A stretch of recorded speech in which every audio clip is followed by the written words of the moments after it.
He was the loneliest billionaire in the world. She was the invisible woman nobody truly saw. And it all started with a tiny red heart drawn in ballpoint pen on a crumpled receipt. But before this love story could begin, it almost ended in the worst way possible. Stay with this story until the very end. Hit like and drop a comment with the name of your city. I want to see how far this story travels. The cafe smelled like burned espresso and someone else's morning. That was the first thing Nathan Sterling noticed every time he pushed open the glass door of Hollow Creek Coffee. Not the warm lighting, not the acoustic guitar bleeding softly from the speakers, not the smell of cinnamon that the owner, a stout Greek man named Petros, claimed was his secret weapon. Just the burned espresso. Always the burned espresso. And somehow, after 11 months of Tuesdays, it had become the most comforting smell in Nathan's life. That probably said something about his life that he didn't want to examine too closely. He was 32 years old and, according to Forbes, the 47th wealthiest person in North America. His company, Sterling Meridian, had offices in 9 countries. He owned a penthouse in Manhattan, a house in the Hamptons he'd visited exactly once, and a private jet he used mostly to send his executive team places while he stayed behind with his daughter. He wore a watch that cost more than most people's cars, though the face had a small scratch on it from when Lily, his 5-year-old, had thrown a toy across the kitchen 14 months ago. He hadn't fixed it. He didn't want to. He looked like a man who had everything. He felt like a man standing in an empty parking lot at midnight, waiting for a bus that wasn't coming. The Tuesday ritual had started by accident. Almost a year ago, he'd been driving home from a board meeting that had lasted 3 hours longer than it should have, running on 4 hours of sleep and the specific kind of exhaustion that comes not from working too hard, but from caring about the wrong things for too long. His usual route home was blocked by a water main break, and his GPS had rerouted him down a street he didn't recognize. A quiet, slightly worn neighborhood in the western part of the city where the buildings were 2 stories tall and the parking was free and the restaurants had handwritten menus taped to their windows. He'd pulled over because Lily had been fussing in the back seat, and he'd needed a minute. Just a minute. He'd seen the cafe and thought, fine. Coffee, then home. He'd walked in, ordered a black coffee at the counter, and sat in the corner booth by the window. The coffee had been slightly too bitter. The booth had a crack in the vinyl that his jacket kept catching on. The playlist had been inexplicably heavy on early 2000s country music, which he had never liked in his life. He'd stayed for an hour and 40 minutes. When he finally got back in the car, Lily had fallen asleep. He'd sat in the parking lot a little longer than necessary before starting the engine. Something about that hour, the creaky booth, the terrible playlist, the coffee that nobody would ever describe as good, had done something to the weight he carried in his chest. Not removed it, just shifted it slightly. Enough to breathe. He'd come back the following Tuesday, and the Tuesday after that. By the 4th Tuesday, the woman at the counter knew his order without him saying it. Black coffee, 1 sugar, and if they had the almond croissants in, one of those too. She always had it ready by the time he made it from the door to the register, which shouldn't have been possible given how quickly he walked. And he'd never figured out how she managed it. Her name was Emma. He knew that from her name tag, which was slightly crooked and had a small dent in the E, as if someone had stepped on it at some point. He'd learned almost nothing else about her in the months that followed, which was unusual for him. Nathan had built his career on reading people quickly, on asking the right questions, on knowing within 10 minutes of a conversation who someone was and what they wanted. But Emma was different. Not evasive exactly, just economical. She answered what was asked and volunteered almost nothing. She smiled when something was funny and didn't when it wasn't. She never asked him anything personal. She treated him like a regular person, which at this point in his life was so rare it felt almost exotic. She also, he had noticed, drew small red hearts on his receipts. The first time, he'd assumed it was a mistake, some marking she'd made while doing something else, her pen slipping on the paper. He'd crumpled it up without thinking much about it and left it on the table. But the following Tuesday, there it was again. A small, slightly uneven red heart in the bottom right corner of his receipt, just below the total. Neat enough that it was deliberate, imperfect enough that it wasn't printed, drawn by hand. He'd looked up from the paper. Emma had been wiping down the counter at the far end, her back to him. The Tuesday after that, he'd watched more carefully. He'd seen her pull his receipt from the printer, turn slightly away as she tucked it under the edge of his cup, And if you weren't paying close attention, you would have missed the quick movement of her hand. The small red pen she kept in her apron pocket, the 2-second pause, the way she set the cup down just a little more gently than necessary. He'd unfolded the receipt later, in the car. Another heart. He told himself it was nothing, a habit she had with customers, some kind of cafe quirk, maybe something Petros encouraged for the regulars. He told himself that every week for the next 3 months, and every week he'd unfolded the receipt with his heart doing something slightly embarrassing, and every week there was the small red heart waiting for him. He'd started keeping them, not intentionally at first. The first few had just ended up in his jacket pocket instead of the trash. And then he'd found them while emptying his pockets one night after Lily was asleep. 3 small folded receipts with 3 small red hearts, and he'd put them in the top drawer of his nightstand instead of throwing them away. He couldn't have explained why if someone had asked. He simply hadn't wanted to throw them away. The drawer had gotten heavier over the months. He never mentioned it to Emma. She never mentioned it to him. It sat between them every Tuesday like a secret that neither of them was ready to talk about yet. And somehow that was okay. Somehow the not talking about it was its own kind of conversation. Okay. The Tuesday in early November started like every other one. Nathan arrived at 5:47 p.m., which was 7 minutes later than usual because there'd been a problem with a supplier in Singapore and his COO had called 3 times during the drive. He'd let the third call go to voicemail. He'd deal with it tomorrow. Tonight was Tuesday. The cafe was quiet. Petros was in the back doing something that involved a great deal of clattering. 2 college students sat near the door with laptops and headphones and the slightly haunted look of people who had been studying for too long. An older man Nathan vaguely recognized from previous Tuesdays was folded over a paperback in the corner, a cup of tea long gone cold beside him. Emma was behind the counter. She was in the middle of explaining something to a teenage boy who looked like he'd just started working there, maybe 16, maybe 17, with the particular expression of someone who has been told the same thing twice and still isn't sure he's gotten it. Emma was patient. She was pointing at the espresso machine with one hand and using the other to demonstrate something, and her voice was low enough that Nathan couldn't make out the words, but the tone was the same one he'd heard her use with difficult customers. Steady, calm, no irritation in it, even when irritation would have been reasonable. She glanced up when the bell above the door rang. "Hey," she said.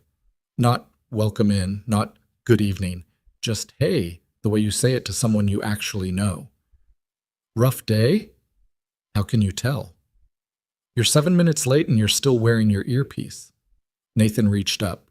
The small wireless earphone was still in his left ear, which meant he'd been half listening to business calls this whole drive without registering it. He pulled it out and dropped it in his jacket pocket. "Better?" he said. "Little bit." She was already pulling his cup. "Almond croissants are gone. I'm sorry. Tommy," she gestured at the teenager, "dropped the last one on the floor about 20 minutes ago." Tommy went slightly pink. "I said I was sorry." "You did," Emma agreed without looking up from the coffee. 3 times. "It's fine, Tommy." She glanced at Nathan. "We have a new thing. Brown butter and pear. Petros is very proud of it." "Is it good?" "Honestly, I don't know yet. I've been too busy to try one." She set his coffee on the counter. "You could tell me." First test customer? First willing one. Tommy ate one, but he'd already dropped the almond croissant, so his judgment's compromised.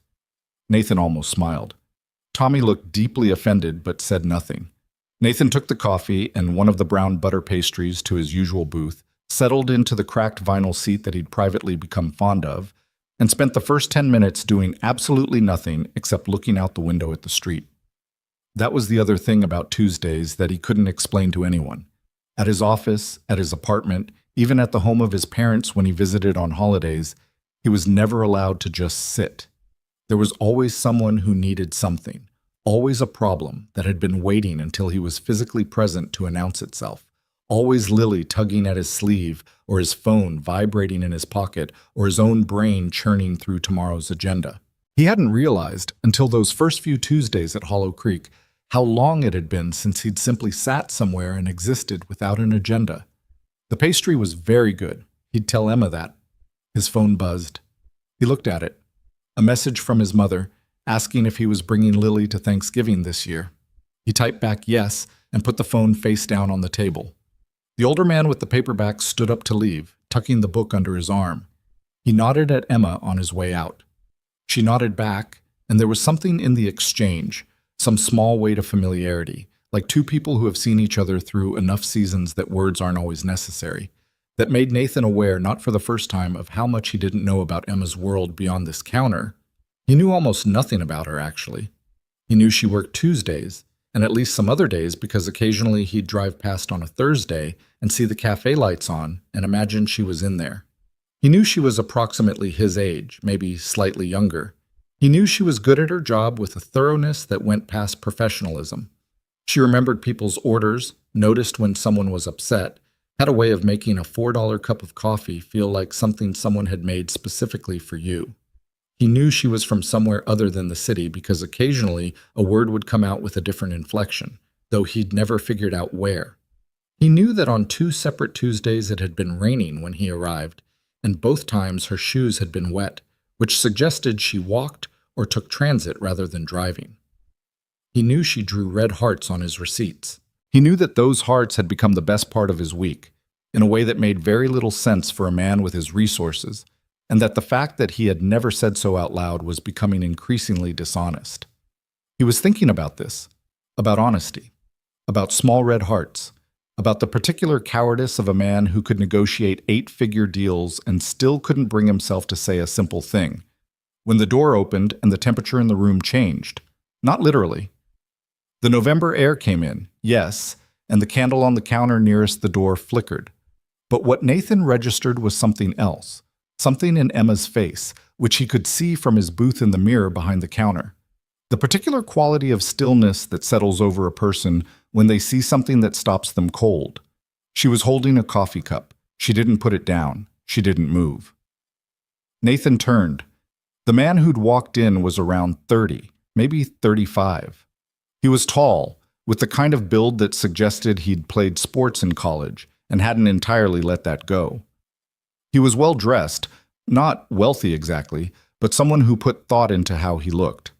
He had dark hair, eyes set a little too close together, a jaw that was probably charming in certain lights. He was looking at Emma the way Nathan didn't like. Not threatening, nothing you could point to, just the way a person looks at something they still think belongs to them. "Hey, Em," the man said. Emma set the coffee cup down very carefully. "Ryan." One word. Nathan had met enough people in negotiations to know that a single word could carry a full paragraph of information if you knew how to listen. That one word, the complete absence of warmth in it, the careful steadiness of it, the way it landed in the room like a door closing, told him several things at once. She knew this man well. She hadn't wanted to see him, and whatever was between them had not ended cleanly. Tommy, the teenager, had materialized somewhere near the back and was doing a poor job of pretending not to watch. Petros was still clattering in the kitchen, oblivious. "You look good," Ryan said. He was leaning against the counter slightly, the easy posture of someone trying to seem casual while being very deliberately present. "It's been what, 8 months?" 10, Emma said. Her voice was the same careful, steady tone she used with difficult customers, except there was something underneath it now, a tightness around the edges that Nathan suspected most people wouldn't catch. "I've called a few times." "I know." "You didn't—" "I know, Ryan." A silence settled. Ryan glanced around the cafe, taking it in. The worn furniture, the hand-chalked menu board, the holiday lights Petros had put up 2 weeks early. His expression didn't change, but something in the slight movement of his eyes suggested he'd assessed the place and found it small.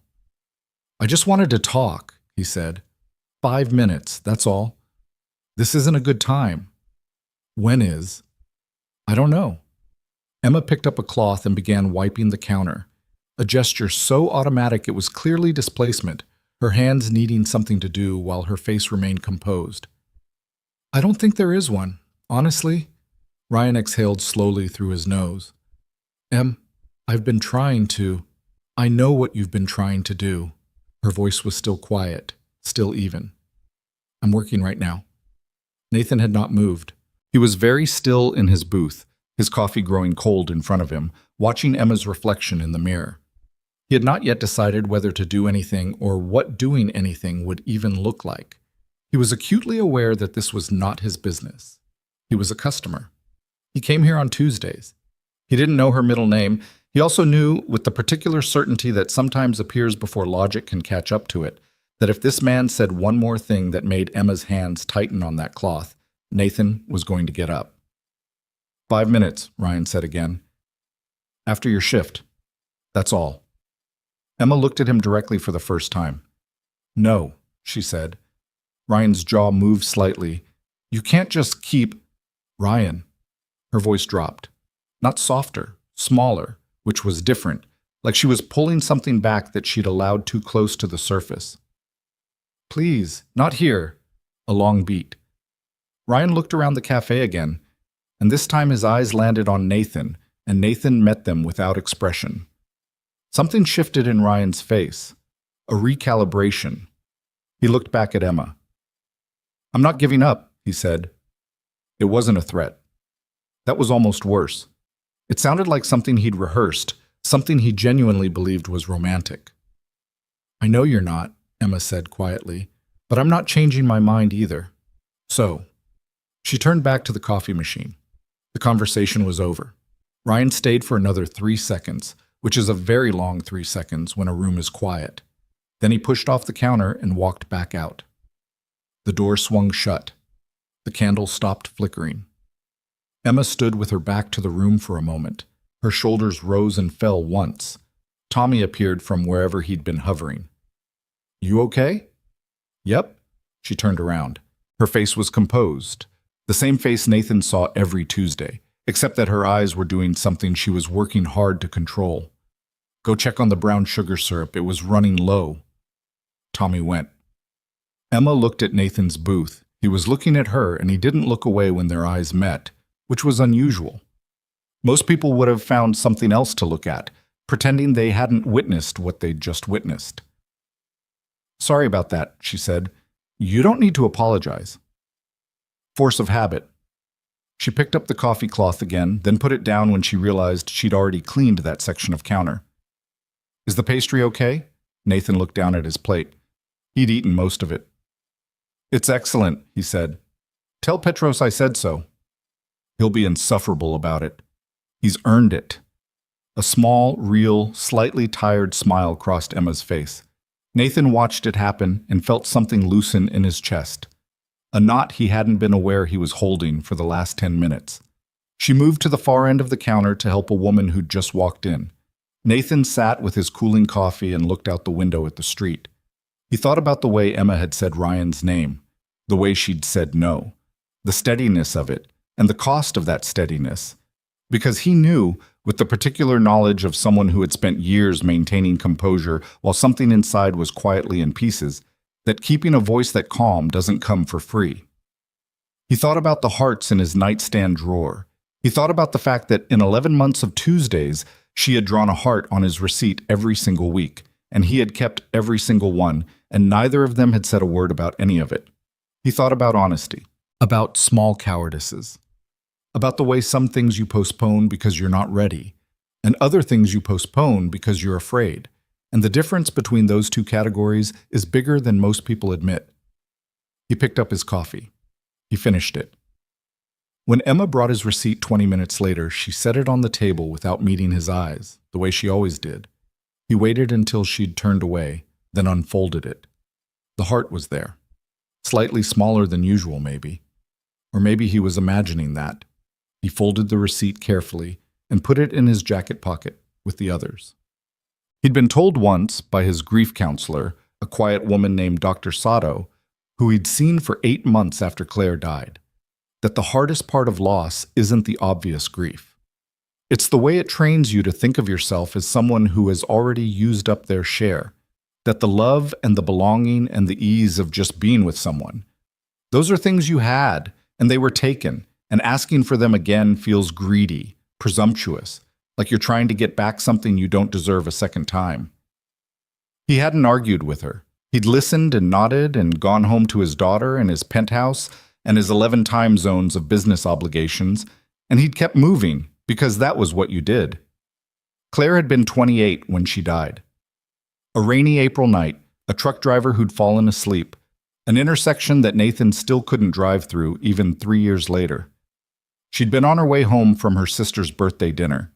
She'd sent him a text from the car, not while driving because she was careful, always careful, asking if Lily had gone down okay. He'd replied yes and a heart emoji.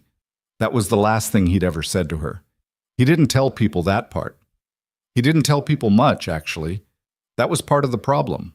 He had an excellent COO and a good therapist and parents who called on Sundays and a daughter who still reached for his hand in the night when she had bad dreams, and not one of them knew how loud the apartment got at 2 a.m. when it was just him.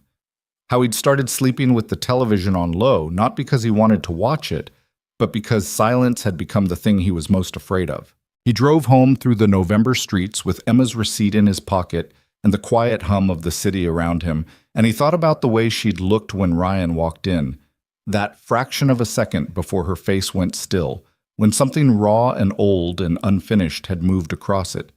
He recognized that look. He'd seen it in his own mirror more times than he could count. Lily was awake when he got home, which she wasn't supposed to be. She was in the hallway in her pajamas, purple, with small white rabbits on them, because she'd gone through a phase with rabbits, holding her stuffed elephant named Kevin in one arm and looking up at him with the particular expression of a 5-year-old who knows very well she should be in bed and has decided this is not her problem. "You're up," Nathan said. "I know," she said. "It's past 8:30. "I know." She patted toward him across the hardwood floor and held up her arms in the universal small child gesture that means carry me. And he picked her up without thinking about it, the way he'd been doing since she was 7 months old, and probably would do until she was old enough to be embarrassed by it. She smelled like the strawberry shampoo she'd decided was her favorite 3 months ago and showed no signs of changing her mind about. He held on to her a little longer than he usually did. "You went to the coffee place," she said. It wasn't a question. "How do you know?" "You smell like it." She pulled back to look at him with very serious brown eyes that he recognized as entirely her mother's. "Also, you're less crunchy." "Less crunchy?" "You know." She made a vague gesture that apparently communicated something she considered obvious. "You come home from work all crunchy, like your face, and then on Tuesdays you're less crunchy." Nathan looked at his daughter. She was 5 years old and had apparently been conducting some kind of ongoing behavioral assessment of him. He said. "Was the coffee lady there?" He carried her down the hall toward her room. "She's always there on Tuesdays." "Does she still draw the hearts?" He paused in the doorway of her room.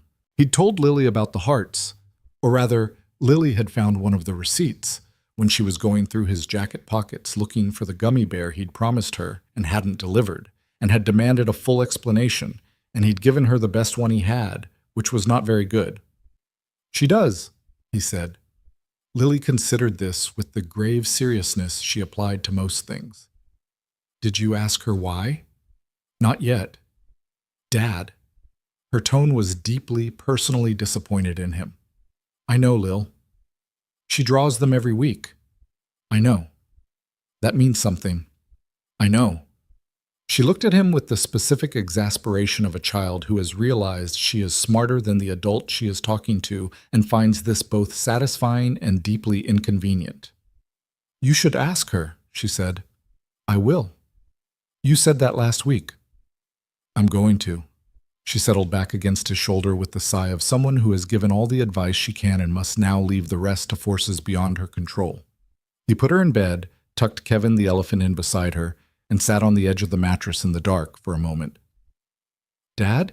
Lily said, in the small voice she only used at night, when the dark made certain things easier to say. "Yeah." "Do you like her?" Nathan was quiet for a moment.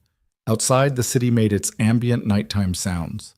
A distant siren, a car horn, wind against the windows. "I don't know her well enough to know," he said. which was both true and not entirely true in the way that a lot of honest adjacent things are.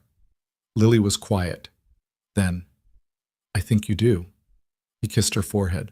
"Go to sleep." "Okay." She closed her eyes, then one eye half open. "She sounds nice."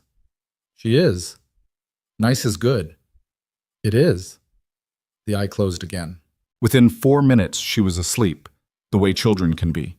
Completely, immediately, without apparent effort. Nathan sat in the dark of her room for a while after that, listening to her breathe, watching the streetlight pattern move across the ceiling. He thought about what it would mean to stop being afraid. He thought about small red hearts on crumpled receipts. He reached into his jacket pocket and took out the folded paper. He didn't open it, just held it. After a while, he put it in the drawer with the others. The following Tuesday came the way all Tuesdays did.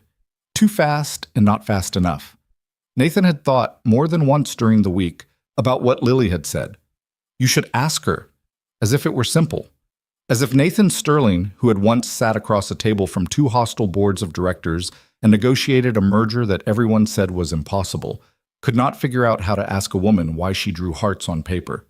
He'd also thought, more than once, about Ryan, about the way that name had landed in Emma's face, about what kind of history produced that kind of stillness. He arrived at 5:40 p.m., 7 minutes early, which was itself a kind of answer to a question he hadn't quite asked himself. The cafe was in the middle of what passed for its dinner rush, which meant there were 6 people in it instead of 3. Emma was moving between the counter and the pastry case, and Tommy was at the register with the focused expression of someone trying very hard not to make a mistake. She saw Nathan come in, and something in her face shifted. Not the cafe employee smile she gave the other customers, something quieter and more specific than that. She held up one finger, 1 second. He sat in his booth. She brought his coffee herself, 3 minutes later, setting it on the table and sliding into the booth across from him with the unself-conscious ease of someone who has made a decision, which was new. She had never sat down at his table before. "Slow day," she said, which was not even slightly true given that Tommy was currently scrambling to take 3 orders at once. "Clearly," Nathan said. She folded her hands on the table. She had small hands, he noticed, with ink on the outside of her right index finger. Not the red pen, something else, a darker blue, like she'd been writing something before her shift. "I wanted to apologize," she said, "about last week. What happened? Ryan showing up here? You shouldn't have had to sit through that. You don't have to keep apologizing for that." "I know, She exhaled. "He showed up here. At my work. That's a thing that doesn't feel okay to me, and I've been thinking about it all week, and I wanted to say something." "Is he going to be a problem?" She was quiet for a moment. "I don't think so. He's not dangerous, just..." She looked down at her hands. "Persistent. He thinks persistence means something, like if he just keeps showing up, eventually I'll change my mind." "Will you?" She looked up. "No." "Okay," Nathan said. Something in his voice must have been different from what she expected, because she looked at him for a beat longer than necessary. "Okay," she repeated slightly quizzically. He wrapped his hands around the coffee cup. "You don't have to tell me what it's about," he said, "but if he comes back and you want me to..." He wasn't sure how to finish that sentence. Be here sounded presumptuous. Do something sounded wrong. "I'll be here on Tuesdays," he said. "That's all." Emma looked at him steadily. Something in the quality of her attention changed. She was really looking at him, and he held it, and neither of them did the polite thing of finding something else to look at. "Okay," she said again. Quieter this time. She slid out of the booth and went back to the counter without another word. Nathan sat with his coffee. He could hear Tommy messing something up with the milk frother. He could hear Petros beginning to lecture Tommy about it in what was probably meant to be a quiet voice. He drank his coffee slowly. When she brought his receipt at the end of the evening, she didn't linger, but as she turned to walk away, he said, without planning to, "Emma." She turned. He wasn't sure what he'd meant to say. Several things moved through his head. He settled on, "The brown butter pastry was better than last week, if that's possible." She almost smiled. "I'll tell Petros that," He'll be insufferable. He'll be the happiest man alive. She tucked the small red pen back into her apron pocket. He could see it now, knowing what to look for. Good night, Nathan. Good night. He waited until she'd gone back behind the counter before he unfolded the receipt. The heart this week was the same size as always, but beneath it, very small, in the same red ink, were two words he'd never seen there before. Thank you. He read them twice. He folded the receipt very carefully and put it in his jacket pocket. He sat in the booth for a long time after that, listening to Tommy and Petros and the acoustic guitar and the low, steady sound of the city outside. And he thought about what it means to be seen by someone. Truly seen, without agenda, without the particular performance that wealth and grief require of you, and how rare that is, and how you recognize it when it finally happens, the same way you recognize a song you haven't heard in years, not with your mind, but with your whole chest, before you even know the words. He drove home. He put the receipt in the drawer. He did not sleep for a long time. The drawer in Nathan's nightstand had started to feel heavy. Not literally. The receipts were paper, thin as breath, and the whole stack of them weighed almost nothing if you put them on a scale. But Nathan had started to notice the drawer the way you notice something you're trying not to think about. He'd reach for his phone in the morning and his hand would pass near it and something in his chest would do a small, complicated thing that he hadn't yet decided what to call. 14 receipts now, 14 Tuesdays, 14 small red hearts, each slightly different from the last. Some rounder, some more angular, one that was clearly drawn in a hurry because the right side was lower than the left. One that was so careful and deliberate it looked almost like calligraphy. He hadn't meant to memorize the differences between them. He just had. The two words beneath last week's heart, thank you, had not stopped running through his head. He didn't mention this to anyone. Not to Marcus, his COO, who had known him since graduate school and had a talent for asking the wrong questions at the wrong time. Not to his mother, who called every Sunday and had recently begun inserting the phrase, "It's okay to be happy again," into conversations where it didn't quite fit, with the particular determination of a woman who has decided something and will not be dissuaded. Not to Dr. Sato, whom he still saw once a month because that felt like more than he was ready to examine. He mentioned it, slightly accidentally, to Lily. It was a Thursday evening, 2 days after the last Tuesday, and Lily was sitting at the kitchen island doing something with crayons that had started as a drawing of their dog. They didn't have a dog. She just wanted one with a persistence that rivaled any negotiation Nathan had ever been in, and had evolved into what she described as a map of the city, but better.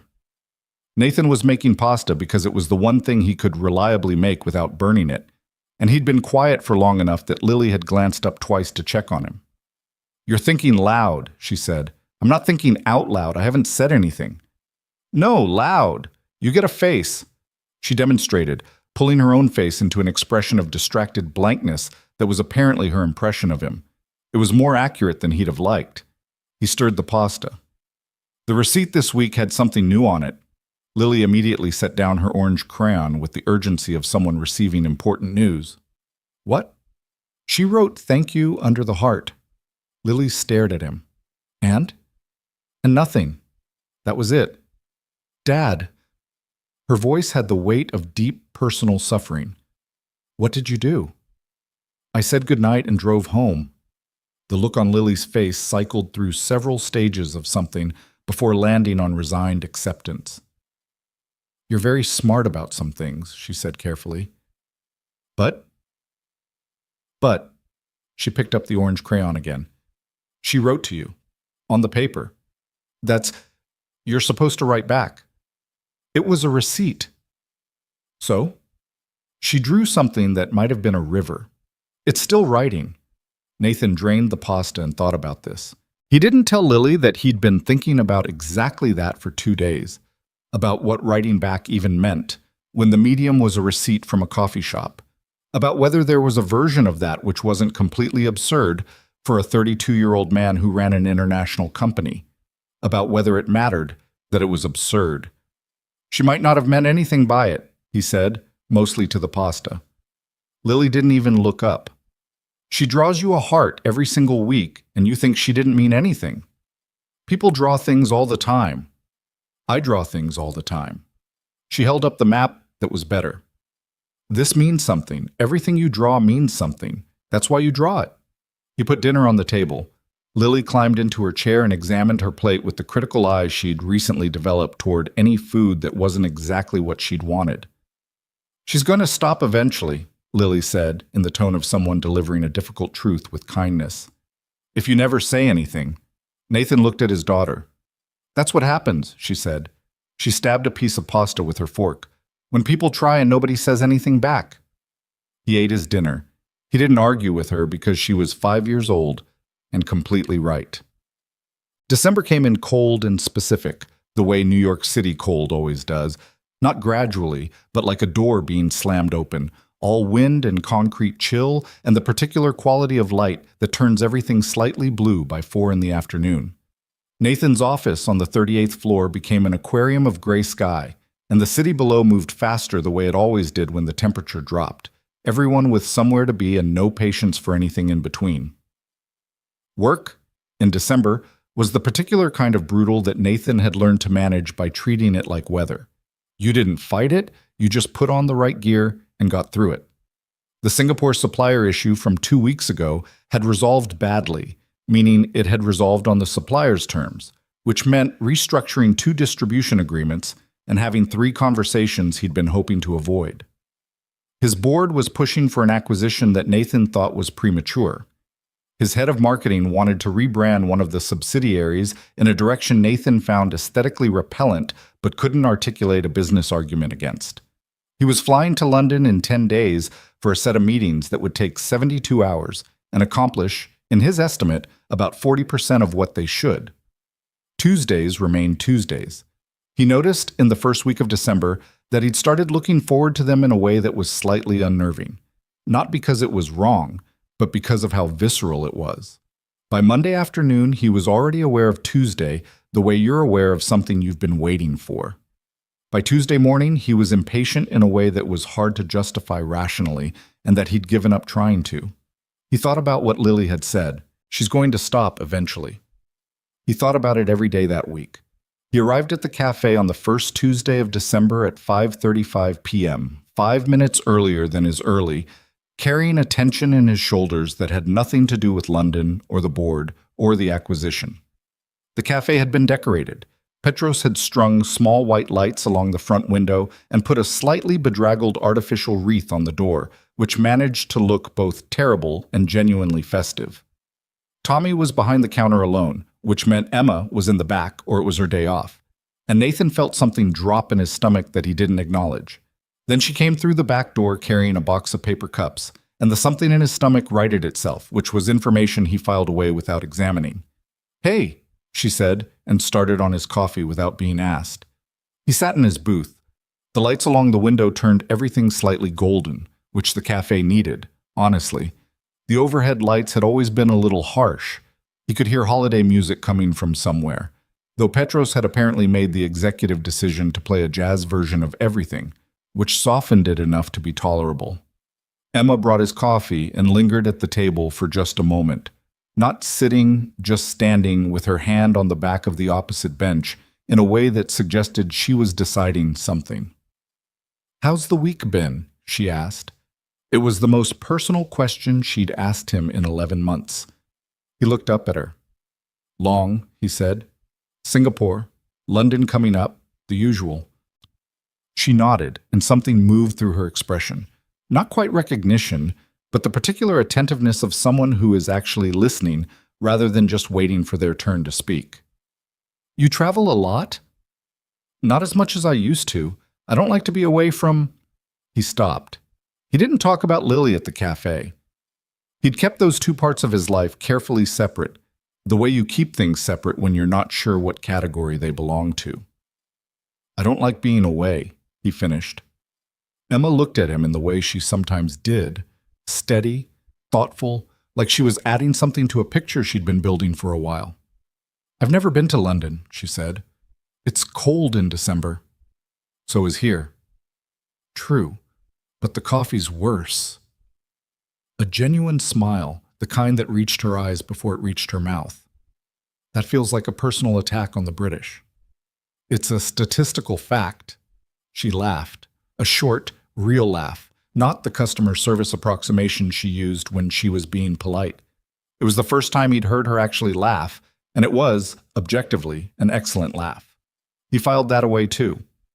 She went back to the counter. He sat with his coffee and watched the lights along the window and thought about nothing useful and everything important. Over the next hour, the cafe did its slow evening cycling. People came in, ordered, left, were replaced by others. Tommy made mistakes and corrected them and made new ones. Petros emerged twice from the kitchen, once to adjust something behind the counter, and once seemingly just to stand in the cafe and appreciate his own holiday decorating, which Nathan found quietly delightful. At one point, in the lull between 6 and 6:30, Emma leaned against the counter near his booth, not close enough to be intrusive, just in the general vicinity. And they talked in the way that happens when neither person has planned to talk, but the silence has reached a point where words feel easier. They talked about December, about the particular exhaustion of the last month of the year. Emma mentioned that she was working double shifts most of the week because one of the other employees had a family emergency. And she said it the way people say things when they're tired. Not complaining, just reporting, the way you describe weather. Nathan noticed she hadn't mentioned her own plans for the holidays and chose not to ask. Not yet. She mentioned briefly that she'd been in the city for 4 years, which answered the geographical question he'd been quietly carrying. She was from a small town in Ohio, near Columbus, which explained the occasional different inflection.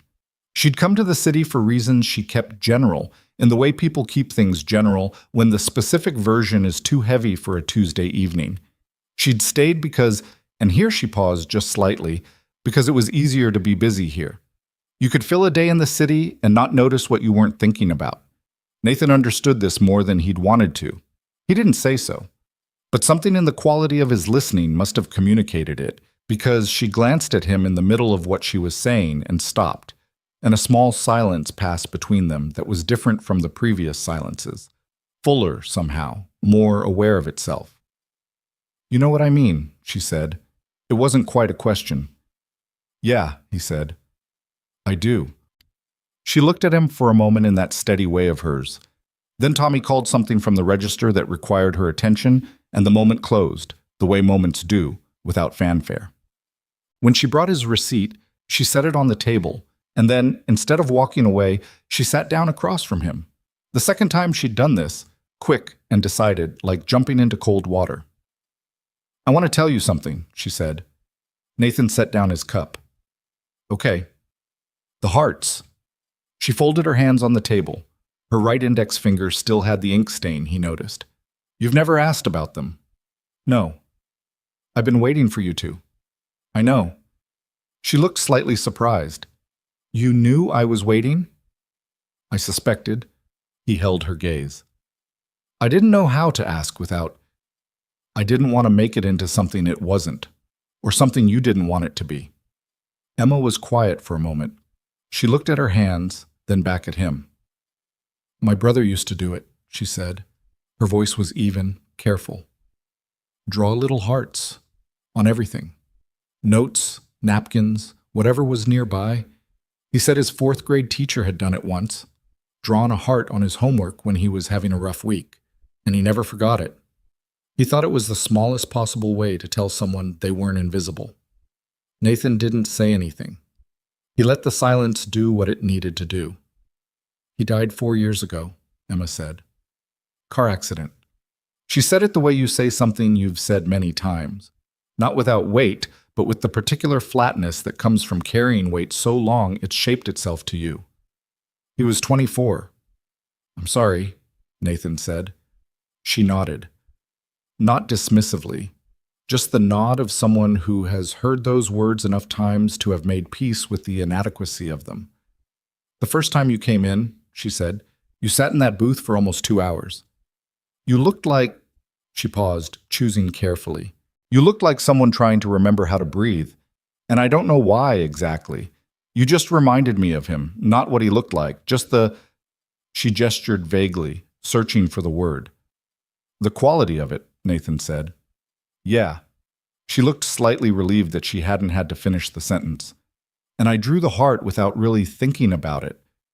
It was automatic, like muscle memory. A pause. And then you came back. I came back. And you never said anything about the heart. And I thought, okay, he didn't notice, so I drew another one. Because it felt like something Daniel would have wanted me to do. She said the name quietly, and he understood it was the first time she'd said her brother's name to him. He would have liked you. Something moved in Nathan's chest that he couldn't have named precisely. Anyway, Emma said, with the slight shift in tone that signals a person collecting themselves, I've drawn one every week because it started as Daniel, and then it kept being something. I'm not entirely sure what, but I wanted you to know where it started, since you never asked. A faint, slightly wry look. I think you were being polite. I was being a coward, Nathan said. She blinked.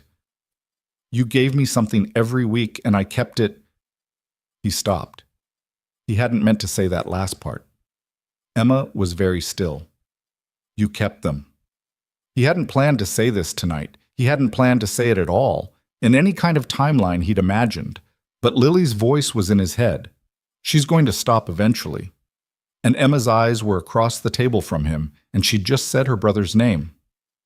All of them, he said. A long silence. Everyone? She asked. From the first. Emma looked at him. Her expression was doing something complicated, and she wasn't completely managing to keep it still, which was the first time in months he'd seen her composure actually slip.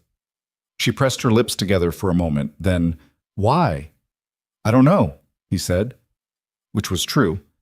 At first I think I wasn't ready to throw them away, and then they became something I didn't want to throw away. And then, he stopped. I kept them. She looked down at the table. Something was working through her face, and he gave her the room to work through it, the same way she'd always given him room without demanding anything in return. Okay, she said finally. Okay? I don't know what else to say. She looked up. Her eyes were dry, but the effort of that was visible. I'm glad you told me. I'm glad you told me about Daniel. A quiet settled over the table. Not an uncomfortable one, the kind that has substance to it, that means something has been said and both people are letting it land. Emma slid out of the booth and stood. She straightened her apron, which didn't need straightening. She glanced at him once more. You come here every Tuesday, she said. It wasn't quite a statement, not quite a question. Every Tuesday, he confirmed. Something moved across her face, something small and carefully contained, but there. Good, she said, and went back to the counter. Nathan sat with the receipt in front of him, unread, for a long time. He unfolded it eventually. The heart was there, the same as always. Nothing else beneath it tonight. No words, no addition, just the heart. But it felt different now. It meant what it had always meant, and also something more. Something he didn't quite have language for yet, but was beginning to understand the shape of. He folded it and put it in his pocket with his hands that weren't entirely steady. He flew to London this following week and hated it the way he'd predicted, minus 10%, because the meetings were worse than he'd expected and the coffee was exactly as bad as he'd told Emma it would be. And he spent 3 days thinking about a cafe in the western part of the city with cracked booth vinyl and bad overhead lighting and a woman who drew small red hearts on paper. He texted Marcus from his hotel room at midnight London time. How's the Singapore situation? Marcus replied, handled. Go to sleep. You look terrible on video calls. He didn't go to sleep for a while. He lay on the hotel bed looking at the ceiling of a room that cost $800 a night and thought about Ohio and about a fourth-grade teacher who'd drawn a heart on a child's homework and about the ways people carry grief without setting it down.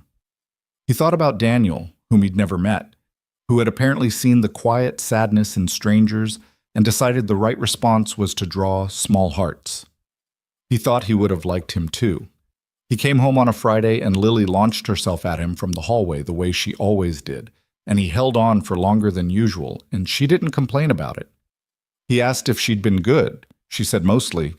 He said that was fair. Saturday morning, over cereal, she looked at him with her analytical eyes. You seem different, she said. Different how? She ate a spoonful of cereal and considered. Less far away, she said eventually. He thought about that for the rest of the weekend. The following Tuesday, December 17th, Nathan arrived at 5:30 p.m., his earliest yet, and didn't try to pretend that was accidental. The cafe was warm against the outside cold, the holiday lights along the window doing their golden work, Petros's jazz Christmas playlist doing its muffled best from the back speaker. Tommy was getting better at his job, Nathan had noticed over the weeks. Fewer mishaps, more confidence, though he'd recently developed a habit of narrating his own drink-making process under his breath that Emma had not yet found a polite way to address. Emma looked up when he came in. They hadn't talked since the conversation about Daniel. There'd been no way to. He'd been in London, and the distance had given the conversation a kind of preservation, like something kept in a glass case. But now he was back, and she was here, and the week had happened, and when their eyes met across the cafe, there was a different quality to it than before. Not uncomfortable, just aware.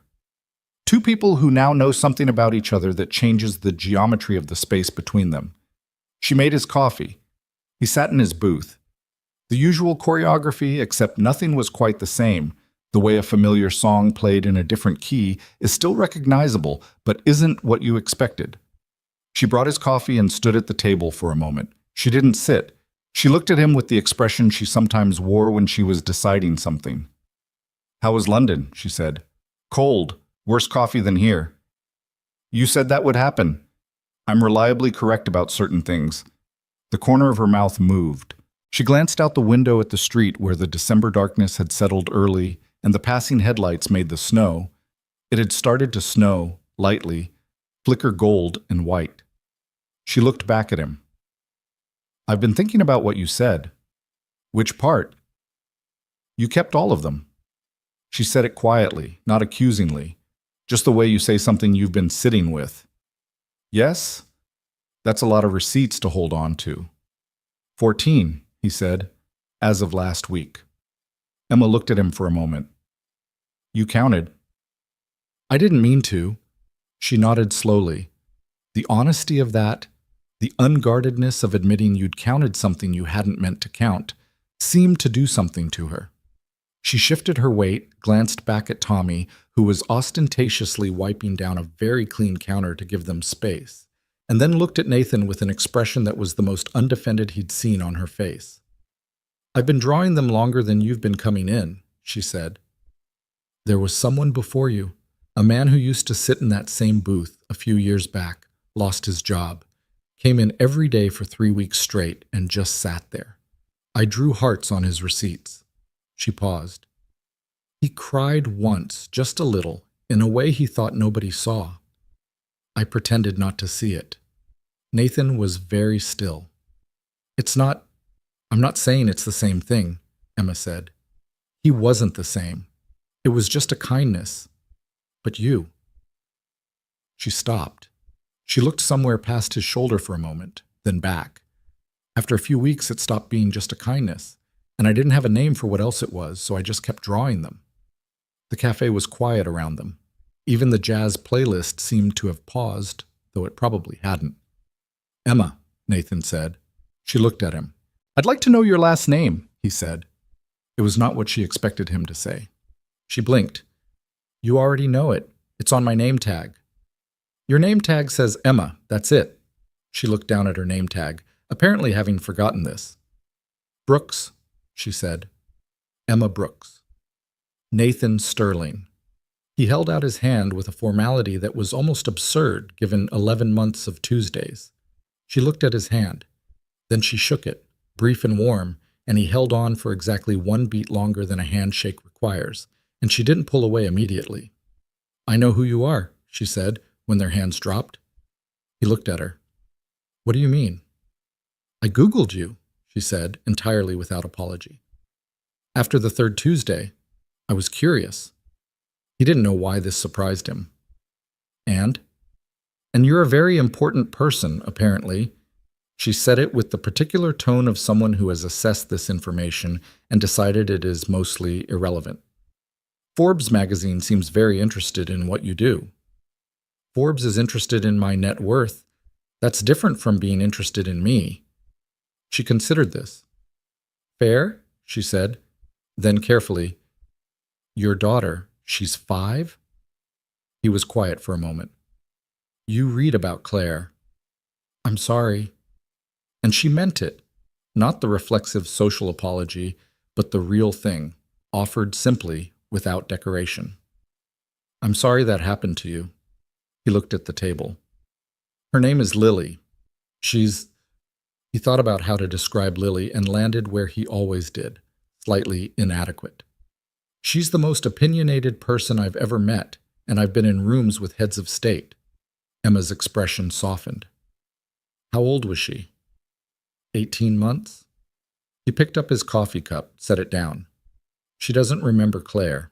Which is, I don't know if that's easier or harder. I can't decide. Both, Emma said quietly. He looked at her. Something in the way she said it, with the knowledge of someone who has had to hold two opposite truths at once, made him want to ask. But he didn't. Some things you wait for. Both, he agreed. She straightened. I have to go check on Tommy before he begins narrating the entire espresso process to the next customer. Does he do that? He did it to a woman this morning for 4 full minutes. She was very polite about it. I wasn't. Nathan almost laughed. Almost. It caught somewhere and didn't quite make it out, but Emma saw it anyway, and her eyes did something warm. She went back to the counter. He sat with his coffee and the snow outside and the gold lights along the window and thought about 14 receipts in a drawer and a woman who'd been drawing hearts longer than he'd been receiving them, and the particular, almost unbearable tenderness of finding out that something you thought was just for you had a whole history before you arrived. He thought about Lily, who was home right now with her babysitter, probably still lobbying for a dog. He thought about the map that was better than the regular city map. He thought about the way children understand certain things before adults do, because they haven't yet learned all the reasons to be afraid. He thought, Tuesday is not enough. He didn't know what to do with that thought yet. But he had it, clearly and completely, and he put it somewhere he wouldn't lose it, and he watched the snow fall in the window's golden light, and he let the evening be what it was. When she brought his receipt, she was already walking away when he unfolded it. The heart. And beneath it, for the second time, words, 3 of them, in the small red ink. Welcome back, Nathan. He sat with that for a long time. The drawer in his nightstand was going to need more room. The week between Tuesdays had started to feel longer than it used to. Nathan noticed this the way you notice a change in the weather before you can see it. A low-level awareness, a restlessness that hadn't been there before. He'd always been good at compartmentalizing, at keeping the different chambers of his life from bleeding into each other. Work was work. Home was Lily. Tuesdays were Tuesdays. The system had functioned well enough for almost 3 years, and he'd told himself that functioning was the same as living, or close enough that the difference didn't matter. He was beginning to understand that the difference mattered considerably. It was a Thursday evening, 4 days after the last Tuesday, and he was sitting in his office on the 38th floor long after everyone else had gone home. The city spread out below him in its winter darkness, all those lit windows, all those lives happening at exactly the same time in parallel, and he had a contract open on his laptop and a glass of water he hadn't touched, and absolutely no ability to focus on either of them. Welcome back, Nathan. He'd read those 3 words approximately 80 times since Tuesday. He hadn't meant to count that either. He pulled up his messages and typed to Marcus. Do you think I'm bad at talking to people? Marcus replied 11 minutes later, which suggested he'd had to think about it. You're excellent at talking to people when you want something. Why? Nathan stared at that for a while, then put his phone face down on the desk. He knew what he wanted. That wasn't the problem. The problem was the specific arithmetic of wanting something when you've already lost something, the way grief does its quiet math on every decision that comes after, dividing your confidence, multiplying your caution, leaving you standing in the doorway of something good with your hand on the frame, unable to make yourself walk through. Claire had been easy. That was the word he always came back to, and he always felt guilty about it because easy sounded diminishing, and it wasn't meant to be. He meant that with Claire, everything had moved in a direction that made sense. They'd met in graduate school, become friends, become more, moved in together, gotten married, had Lily.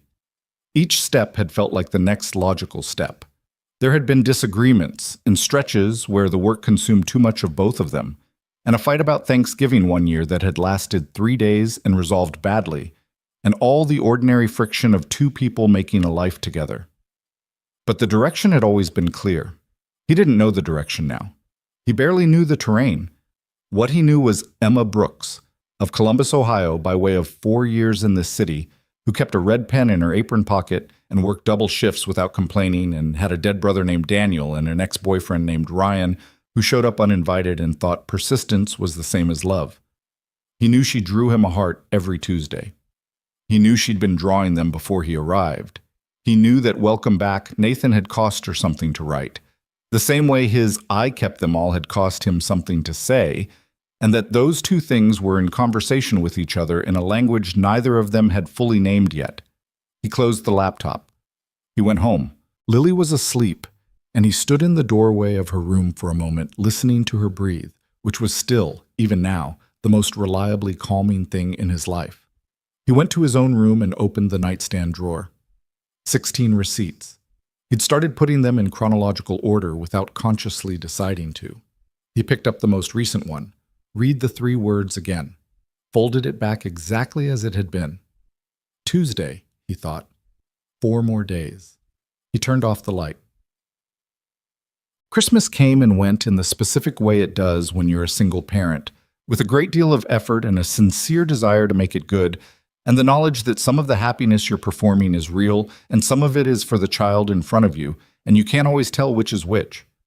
Nathan's parents had come to the city, which he was grateful for, and which also meant 3 days of his mother looking at him with the particular combination of love and worry that parents never fully stop wearing on their faces regardless of how old you get.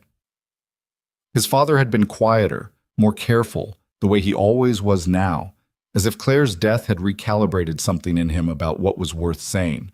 Lily had gotten a stuffed rabbit for Christmas, which she named Gerald, and which immediately displaced Kevin the elephant as the primary sleep companion, though Kevin remained on the pillow in an advisory role. She'd asked Santa, via a letter that Nathan had helped her spell but absolutely not written, for a dog. Santa had written back. Nathan had absolutely not written this letter either, explaining that the apartment building had rules, but that maybe with time and some further lobbying of her father, the situation might evolve. Lily had shown Nathan the letter with a look that said she knew exactly what was going on and found it only mildly insulting. He liked her so much. He didn't always have language for it. The love was a given, automatic as breathing, but the liking was something separate and specific. This admiration for the particular human she was becoming, all that clarity and stubbornness, and the way she cared about things with her whole self and didn't apologize for it. He wished Claire could see her. That was the thing about grief, the specific arithmetic of it. It didn't go away. It just found new occasions. Every developmental milestone, every funny thing Lily said, every morning she climbed into his bed at 6:30 and demanded cereal. All of it was wonderful, and all of it was shadowed by the absence of the person who should also be here for it. He'd said this to Dr. Sato once, and she'd nodded and said, "Grief isn't a place you leave. It's a place you learn to live near." He'd thought about that for a long time. He thought it was right, but incomplete. What she hadn't said, what he was only now beginning to understand, was that learning to live near it doesn't mean you can't live somewhere else entirely at the same time. The cafe was closed Christmas week. He'd known it would be. He'd told himself he was fine with this. He was mostly fine with this. The first Tuesday of January arrived with ice on the streets and a clarity in the air that cold weather sometimes produces. Everything sharper, more defined, the city stripped of the softness that snow adds and left with its actual bones. Nathan drove to Hollow Creek and parked and sat in the car for approximately 30 seconds before deciding he was being ridiculous and going inside. Emma was there. She was in the middle of arguing with the coffee grinder, which appeared to be losing the argument. Tommy was watching her from a safe distance with the expression of someone who had offered help and been declined. She looked up when the bell rang. Something crossed her face. Relief, or its close cousin, and then was contained. "Happy New Year," she said. "You too." He stamped the ice off his boots. "Rough start?" "The grinder's being terrible." She smacked the side of it, which produced a grinding noise followed by silence. 2 weeks without use, and it's decided it has opinions. Maybe it missed you. She looked at the machine with the expression of someone who is not moved by this argument. It's going to miss my foot in a minute. She tried the switch again. The grinder stuttered and then, apparently out of spite, began working normally. Emma looked at it for a beat, then at Nathan. It always does this. The grinder specifically, or things in general, she said, and went to make his coffee. Things wait until I'm at my most exhausted to start cooperating. It's a personal philosophy of the universe directed at me specifically. I don't think the universe is organized enough to have a personal philosophy. You've clearly never worked a double shift on New Year's Eve and had the dishwasher break at 11:30 p.m. He sat in his booth. The cafe looked the same as always, which was a comfort he hadn't anticipated needing. The holiday lights were still in the window. Petros had apparently decided January 1st was too early to take them down, a decision Nathan supported. She brought his coffee and sat across from him, and this had become a thing they did now. This sitting, though it was never planned and never lasted long and always felt slightly like something held in cupped hands. He'd noticed she chose the moments when Tommy was occupied and Petros was in the back, giving herself a buffer of plausible deniability that neither of them mentioned. "How was your Christmas?" she asked. "Good. Loud. My parents were here." He paused. "My mother started talking about next Christmas before this one was over." "Planners," Emma said, with the tone of someone who has experienced this. "She's been a planner since before I was born. I think she came out of the womb with a color-coded calendar." He wrapped his hands around the cup. "How was yours?" A brief pause. "The kind that has something in it." "Quiet," she said. Then, in a slightly different register, "I went home to Ohio for 4 days, first time in 2 years." He waited. It was... She turned her coffee cup on the table. Not her coffee, just a motion her hands needed. "My parents are in the same house. Everything's exactly the same. Daniel's room is exactly the same." She said her brother's name more easily now, with him, than she had that first night. He noticed this and felt the weight of what it meant. "My mom still sets a place for him at dinner. She doesn't talk about it. She just does it." Nathan was quiet. 4 years, Emma said, and the plate is still there. She stopped rotating the cup. "I don't know if that's beautiful or—" She didn't finish. "Both," he said. She looked at him. The echo of their conversation in December, the word she'd given him, returned, landed between them, and she recognized it, and something in her face went soft in a way she immediately tried to rein in but didn't quite manage. "Yeah," she said. "Both." They sat with that for a moment. "Lily left a space on the table too," Nathan said. He hadn't planned to say it. "The first Christmas without Claire, she was 2.5. She didn't understand exactly. She'd ask where Mama was, and I'd try to explain, and she'd accept it the way small kids accept things they don't fully understand, and then 10 minutes later she'd ask again." He looked at the table. "She stopped asking around her 3rd birthday. I didn't know whether to be relieved or wrecked." "Wrecked," Emma said quietly. Not a question. "Yeah." Another silence, but not empty. Full of the specific weight of 2 people who have each been carrying something alone for long enough that the presence of someone who understands, without requiring explanation, feels like putting down a bag you'd forgotten you were holding. Tommy dropped something behind the counter. They both looked up. He waved apologetically. They looked back at each other, and Emma's mouth moved in what was almost a smile, and Nathan felt something in his chest do what it always did lately, in her vicinity. That complicated, slightly alarming thing he'd stopped trying to name. "I should—" she started. "I know." She slid out of the booth. At the edge of the table she stopped, and without looking at him directly said, "I'm glad you were here when I got back." He looked up at her. She was looking at the counter, already moving back toward it, and he let her go without making her look at him. "I'm glad you were here too," he said. She didn't turn around, but her shoulders did something. He counted that. January moved the way January always does in the city, with determination and very little warmth, everyone's good intentions from New Year's grinding against the reality of February approaching. Nathan's board pushed through the acquisition he'd had doubts about, and he spent 3 weeks making it work because that was what you did when the vote didn't go your way. You made it work, and you kept your reservations to yourself and showed everyone else how to execute. His London meetings had produced exactly the 40% yield he'd predicted. He promoted Tommy's replacement. Tommy had been promoted to something resembling a shift lead, which Emma had communicated with the tone of someone who is proud and also slightly terrified. Tuesdays were still Tuesdays. The conversations had grown longer, easier, the way conversations do when the people having them have stopped being careful about taking up too much space. Emma told him about Ohio in pieces, the small town, the high school where she and Daniel had both played soccer, the particular quality of Midwestern summer evenings that she missed in a way the city never quite filled. He told her about the company in pieces, the early years, the startup years, the years when Marcus and he had worked out of a 2-room office and paid themselves in increments that barely covered rent.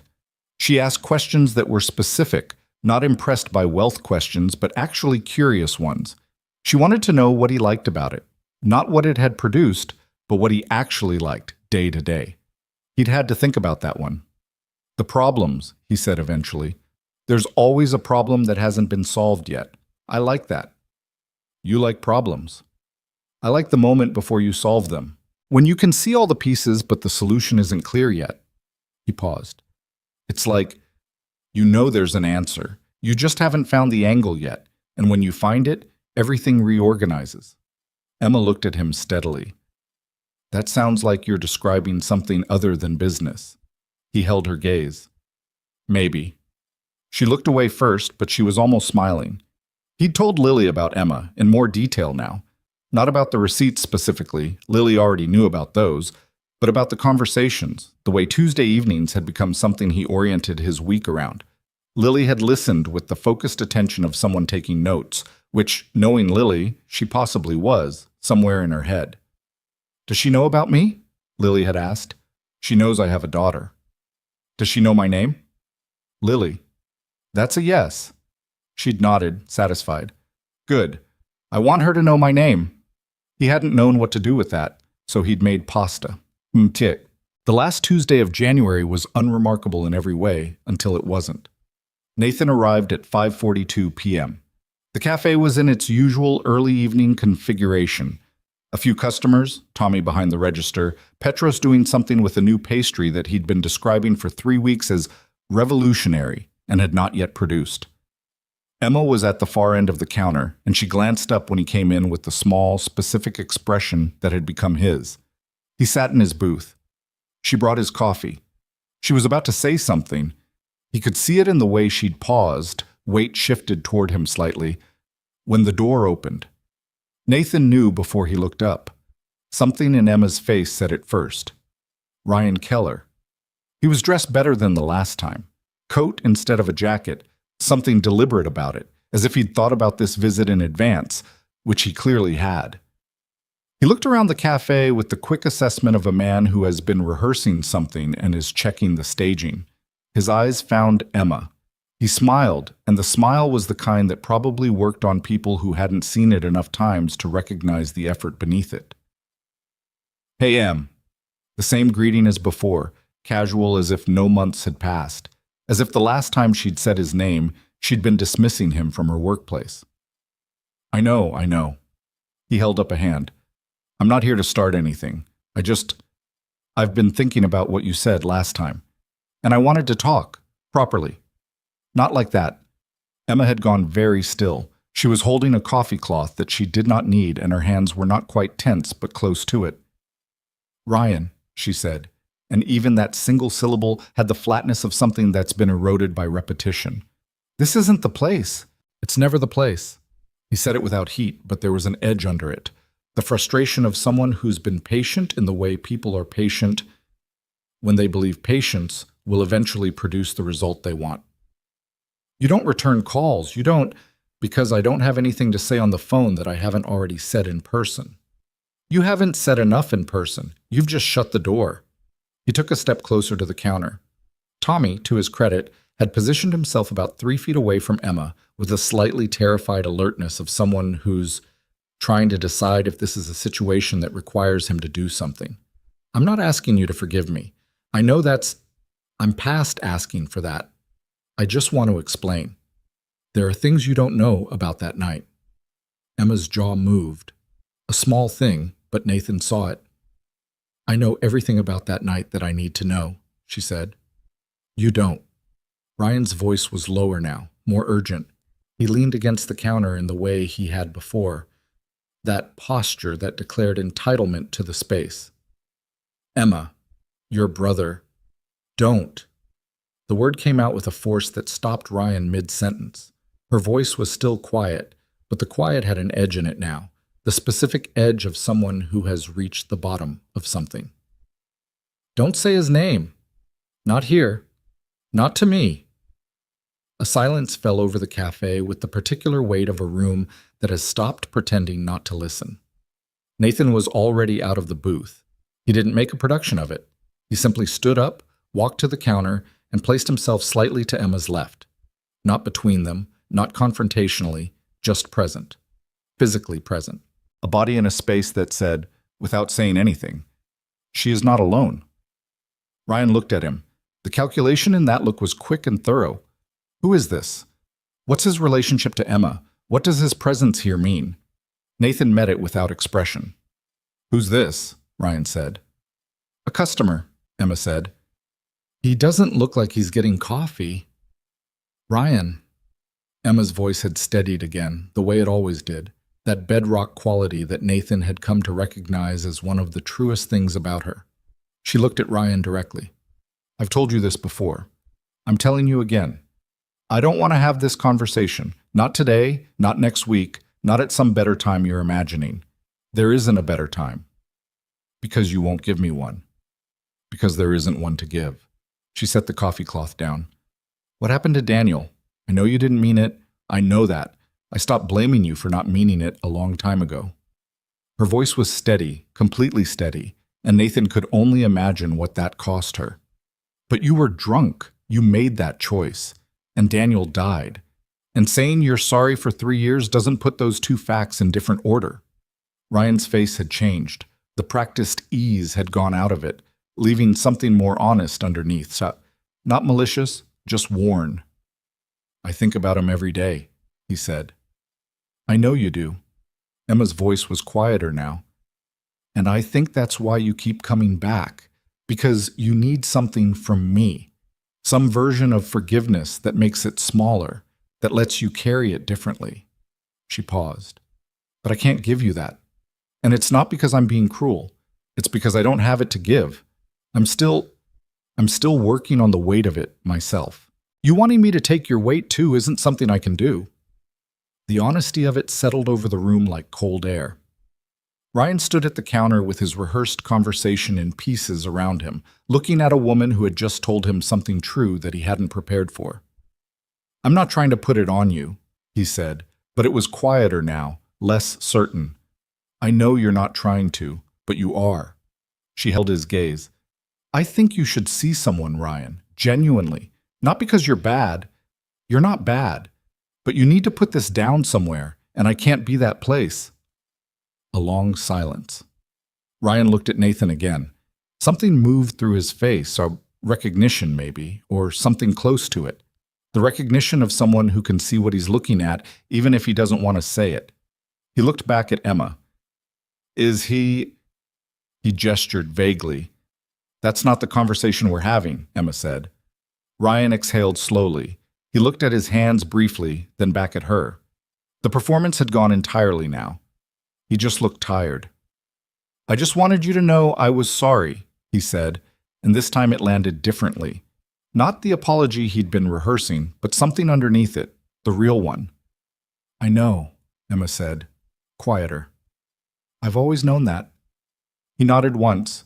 He looked at Nathan for a moment, not confrontationally, just looking. Then he turned and walked out. The door swung shut. Nobody in the cafe spoke for a beat. Tommy let out a breath that he'd apparently been holding for several minutes. Petros appeared in the kitchen doorway, took in the situation, and disappeared again with the wisdom of a man who knows when to let things breathe. Emma stood at the counter with her hands flat on the surface, looking at the door. Nathan was still beside her. He didn't say anything. He didn't move to go back to his booth. He just stayed where he was. After a moment, she said, without looking at him, Thank you. I didn't do anything. You stood up. She looked at him then, and there was something in her eyes that wasn't quite tears, but was in the same neighborhood. The particular brightness of someone who has held themselves completely together through something and is now processing the cost of that. That was enough. He looked at her. She looked at him. The cafe hummed around them quietly, pretending to be a normal cafe. Emma, he said. Don't. Her voice was gentle, not dismissive. Give me a minute. I need a minute. Okay. She turned and went to the back. He went back to his booth and sat down and looked at his coffee, which had gone cold, and didn't think about anything in particular for the next 3 minutes. When she came back, she'd clearly washed her face, and her eyes were dry, and she was carrying a fresh coffee that she set in front of him without comment. She looked like herself, or like the version of herself that the cafe got, which he was increasingly aware was only one version, and that the other versions existed behind it and were not yet available to him, and that this was something he wanted to change. That was the last time he'll come here, she said. How do you know? Because I finally said the true thing, not the managed thing. The true thing. She looked at the door. I've been giving him the managed version for 2 years. Tonight I didn't have enough left in me to manage it. She glanced at Nathan. Sometimes you need to run out of the careful version before you can say the real one. He thought about 16 receipts in a nightstand drawer, about himself in this booth for 11 months, caring about something and saying nothing. He thought, I don't want to run out of the careful version before I say the real one. I need to tell you something, he said. Emma looked at him. Not tonight, he said. Tonight you've had enough. But soon. He held her gaze. There are things I've been saying carefully when I could be saying them truly, and I think I'd like to try the true version. She was quiet for a moment. The something that moved through her face was too quick and too layered for him to name all of it. Okay, she said. Okay? Okay. She picked up his old cup and replaced it with the new one. Her hand, as she set it down, brushed his, and she didn't move it immediately, and neither did he. And for exactly 2 seconds they both stayed perfectly still. Then she straightened. Drink your coffee before it gets cold again, she said. That's the second cup. Your fault for letting the first one go. She went back to the counter.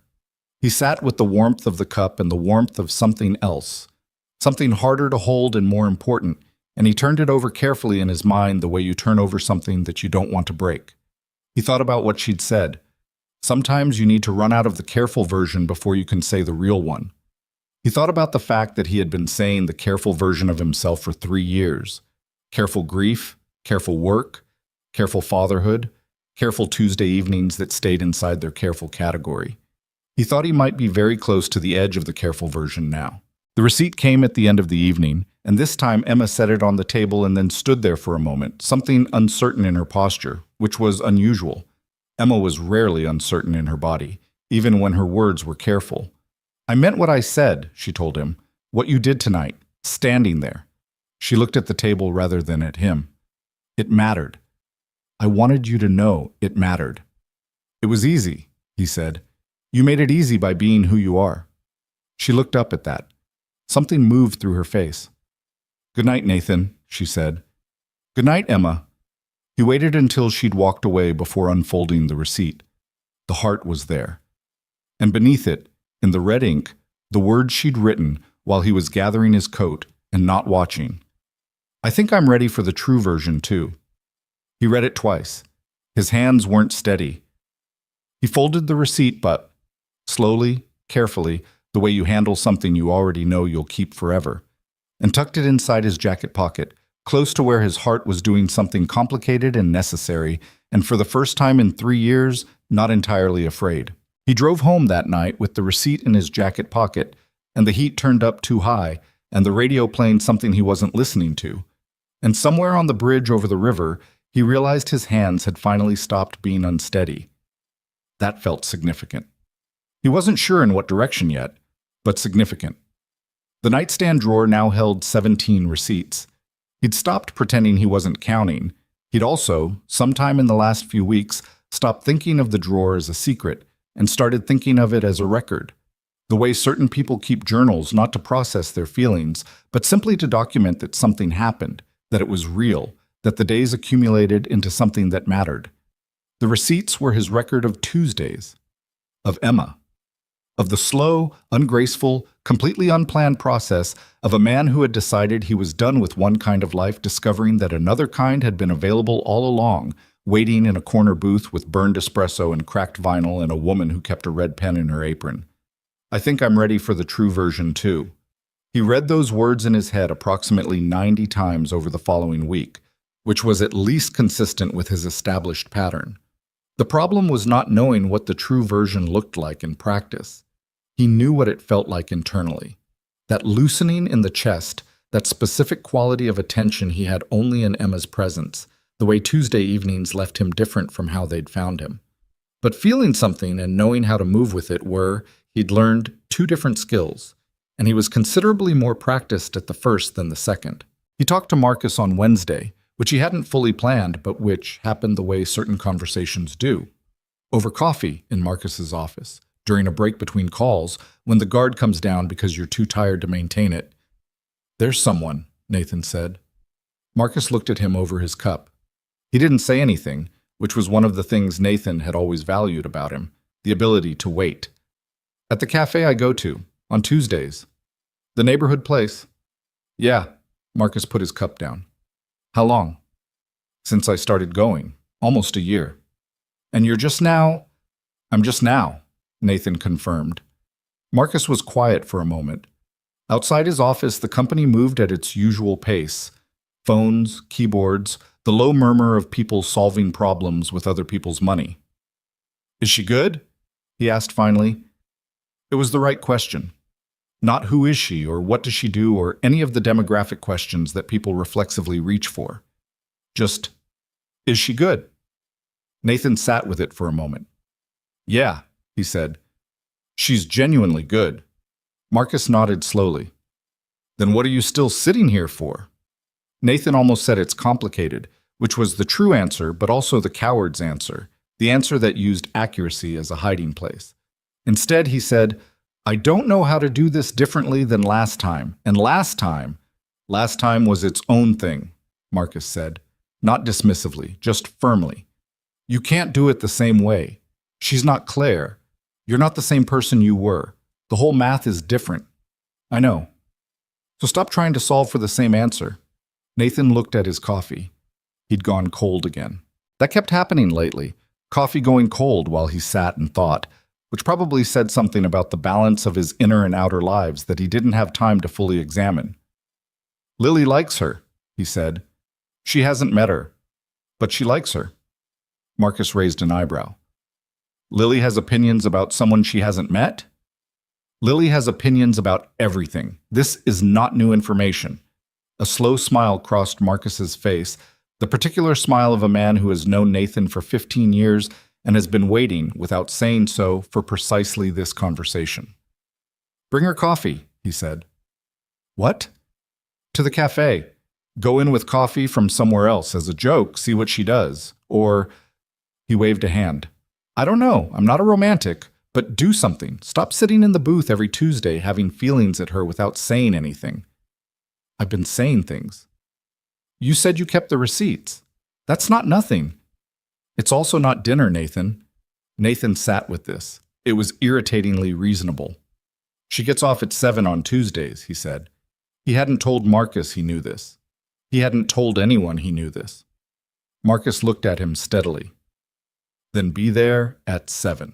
Well, he spent the rest of the week not overthinking it, which was itself a form of overthinking. He thought about what Marcus had said, "Do something," and about what Emma had written on the receipt, and about the 17 Tuesdays behind them, and whatever number lay ahead, and he arrived at a simple conclusion that had taken him considerably longer than it should have. He was going to ask her to dinner, not as a cafe customer asking a barista, not with any of the specific awkwardness of a man who has attached complicated feelings to someone across a counter for a year. Just dinner. One person asking another person if they'd like to share a meal. The simplest possible version of a thing that people did every day without making it into a philosophical exercise. He was going to be normal about it. He'd decided.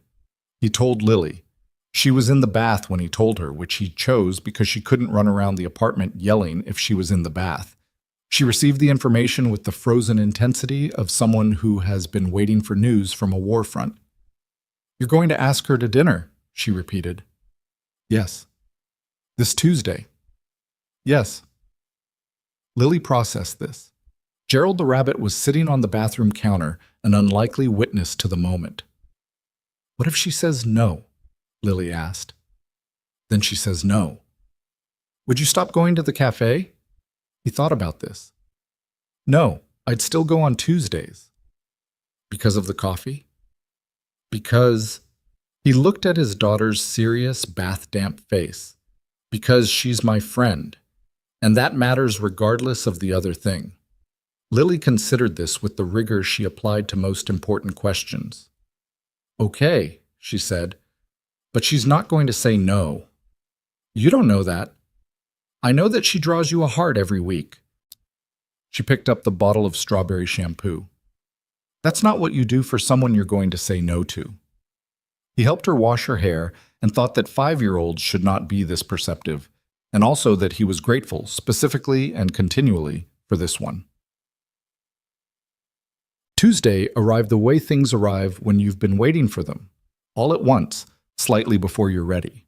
Nathan left the office at 5, which was earlier than usual and involved deflecting 2 things that could have waited until tomorrow. He drove carefully through February streets where the ice had thinned but not gone, where the city was in the specific mood of late winter, not quite done with the cold but visibly tired of it, ready for something to change. He sat in the car outside Hollow Creek for approximately 90 seconds before deciding he was again being ridiculous and went inside. The cafe was warm. The holiday lights were gone now. Petros had finally taken them down the previous week, apparently with some ceremony. But someone had put small potted plants in the window instead, which looked like they might be herbs, but Nathan couldn't identify them from the door. The jazz playlist had evolved into something with more piano in it lately, which he preferred without having said so. Emma was behind the counter. She saw him come in and held up one finger, the gesture he knew now as well as his own name, and finished with the customer she was helping. Tommy was on register. A woman Nathan vaguely recognized from previous Tuesdays was eating a pastry near the window with a paperback open in front of her, in the specifically contented posture of someone having exactly the afternoon they wanted. Emma came to his booth while he was still taking off his coat. She had his coffee already, and she set it on the table and looked at him in a way that was different from their usual exchange, more aware of itself, as if the last Tuesday's receipt had changed the angle of everything, which of course it had. "Hi," she said. "Hi." She slid into the booth across from him. No pretense of checking if she had a moment, no gesture toward the counter. Just sat down, folded her hands on the table, and looked at him with the specific directness she'd only recently started using with him, the real version, the one that wasn't managed. "You said you had something to say," she said. "The true version." "I did. I've been thinking about that all week." "Me too." A beat. "Are you going to make me wait through the whole coffee?" she asked, and there was something underneath it that was almost amusement but carried more tension than that. "No," he said. He put both hands flat on the table, which was a gesture he didn't normally make, and which felt slightly absurd even as he did it, but he kept them there. "I'd like to take you to dinner, not here. Somewhere else. Sometime when you're not working. You and me, without the counter between us." He paused. "That's the true version." Emma looked at him. The silence stretched for about 4 seconds, which is a very educational amount of time to sit in silence after saying something true to someone. "Okay," she said. He blinked. "Okay, yes?" "Okay, yes." The corner of her mouth moved in a way that suggested she'd been slightly enjoying his barely concealed tension. "Did you think I was going to say no?" "I thought it was possible." "Because of—" She tilted her head slightly. "Because of what I am and what you are?" He looked at her carefully. "What do you mean?" "You're—" She made a small gesture that encompassed, apparently, all of his professional and financial context. And I'm a barista who can't afford the neighborhoods your company probably owns buildings in. She said it directly, without apology or self-pity. Just a fact she was putting on the table to see what he'd do with it. I'm a person who's been sitting in the same booth every Tuesday for a year, hoping you'd tell me why you drew a heart on my receipt, he said.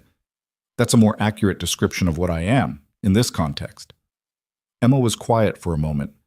Something worked through her face. The neighborhood thing doesn't factor in for you? She asked. Does it factor in for you? I asked first. No, he said. It doesn't. Should it?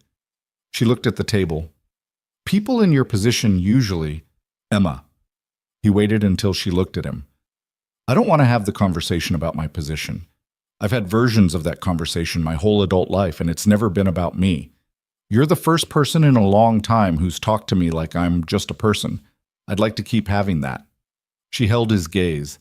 He could see her weighing it, not the offer itself, but the implications of it, the logistics of two lives that didn't obviously fit together, the reasonable fear of starting something that has obvious structural complications. He watched her think and didn't try to preempt the thinking. Friday, she said. Friday? I'm off Friday. If you want dinner Friday. She looked slightly like someone who has made a decision quickly enough that the second guessing hasn't caught up yet. Nothing too, I don't want somewhere that requires a dress code, just somewhere real. I know a place, he said. No dress code. Excellent pasta. You cook? Reasonably well. She looked at him for a moment.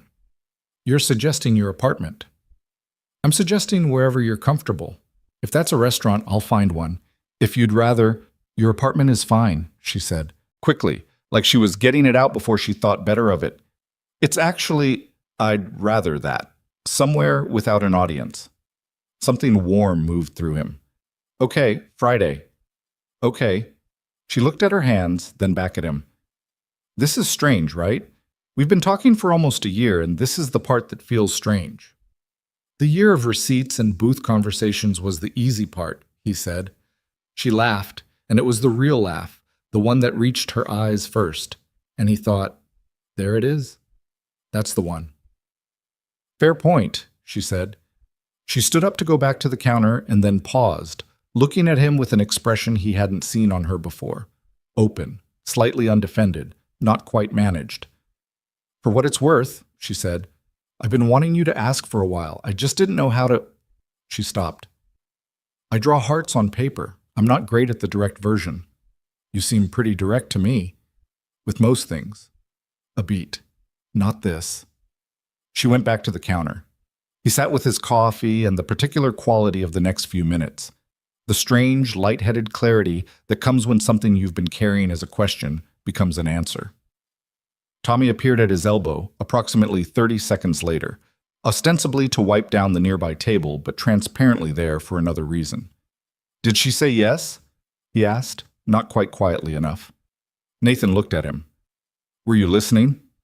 The whole cafe was listening, Tommy said, with the complete absence of remorse of a 19-year-old. Petrus is losing his mind in the kitchen. From the back, Petrus's voice.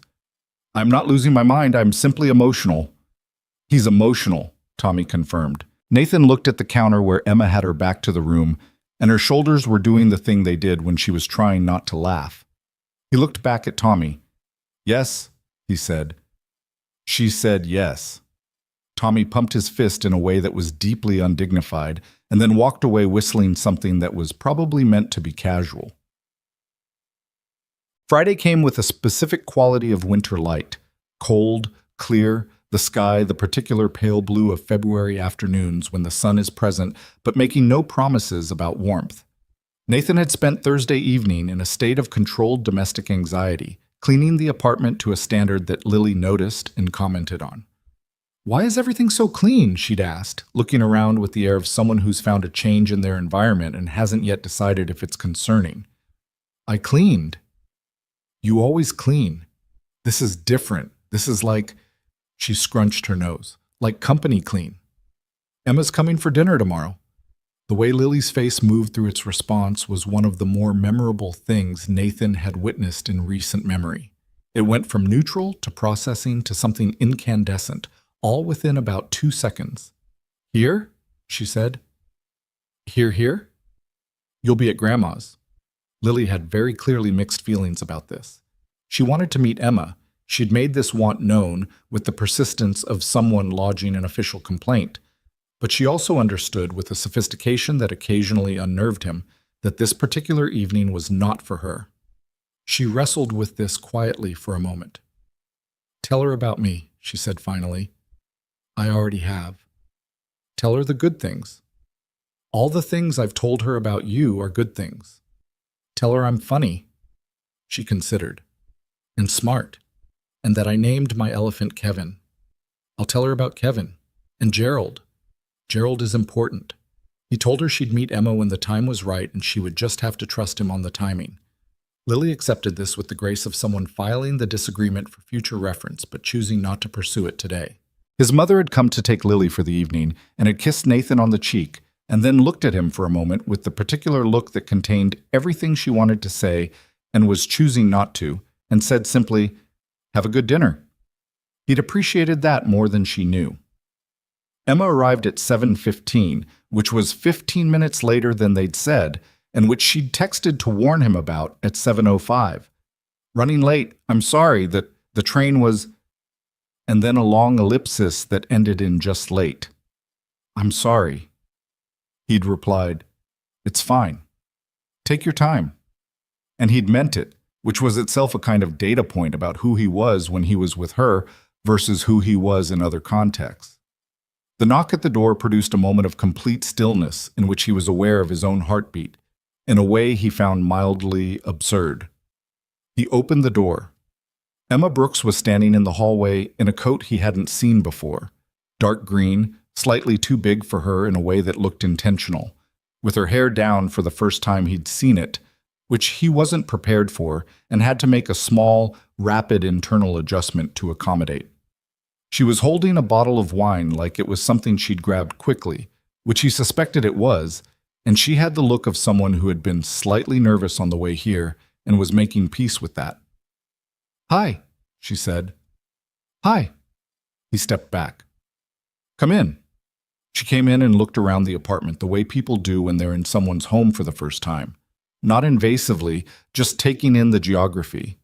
He watched her face as she looked, the high ceilings, the city visible through the large windows, Lily's drawings on the refrigerator door, the scratch on his watch face on the side table near the couch. She moved toward the window and looked out at the city. "It's different from up here," she said. "You get used to it." "Do you?" He came to stand beside her, not close, just in the vicinity. The city spread below, February blue turning to the particular amber of early evening, a million lit windows in the middle distance. "Honestly, not entirely," he said. "It still doesn't feel like mine. The penthouse is the company's. I bought a normal apartment when Lily was born. Smaller, different neighborhood. But the board thought I should live somewhere that..." He stopped. "It doesn't matter. I haven't figured out how to make it feel like home." Emma looked at him. "What does home feel like?" He thought about Lily's strawberry shampoo, about the drawer with the receipts, about a cafe with burned espresso and cracked vinyl and holiday lights that stayed up too long. "Familiar," he said, "like something that knows you've been there before and is glad you're back." Emma was quiet for a moment. "That's a good definition," she said. They stood at the window for a moment, close enough that he was aware of the precise distance between them, and then she turned toward the kitchen and said, "You said something about pasta?" He cooked. This was not a performance, he actually cooked, in the specific way of someone who has made this recipe enough times that he doesn't have to think about it, which meant he could think about other things, which meant he was more present than he would have been if he'd been concentrating. Emma sat on a stool at the kitchen island and opened the wine and poured 2 glasses and watched him work in the way she did everything, attentively, without making the attention feel like pressure. They talked the way they'd been talking for months, except the format had changed and the change mattered. No counter between them, no other customers, no clock on her shift. Just 2 people in a kitchen while pasta water heated and the city moved outside the window, and the conversation went where it went without anyone managing it.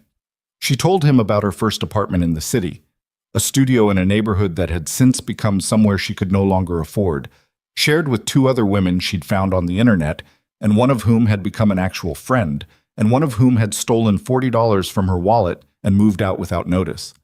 He told her about the first office, the two-room space, Marcus and him eating takeout on the floor because they didn't have enough chairs yet. She laughed at the part about the chairs.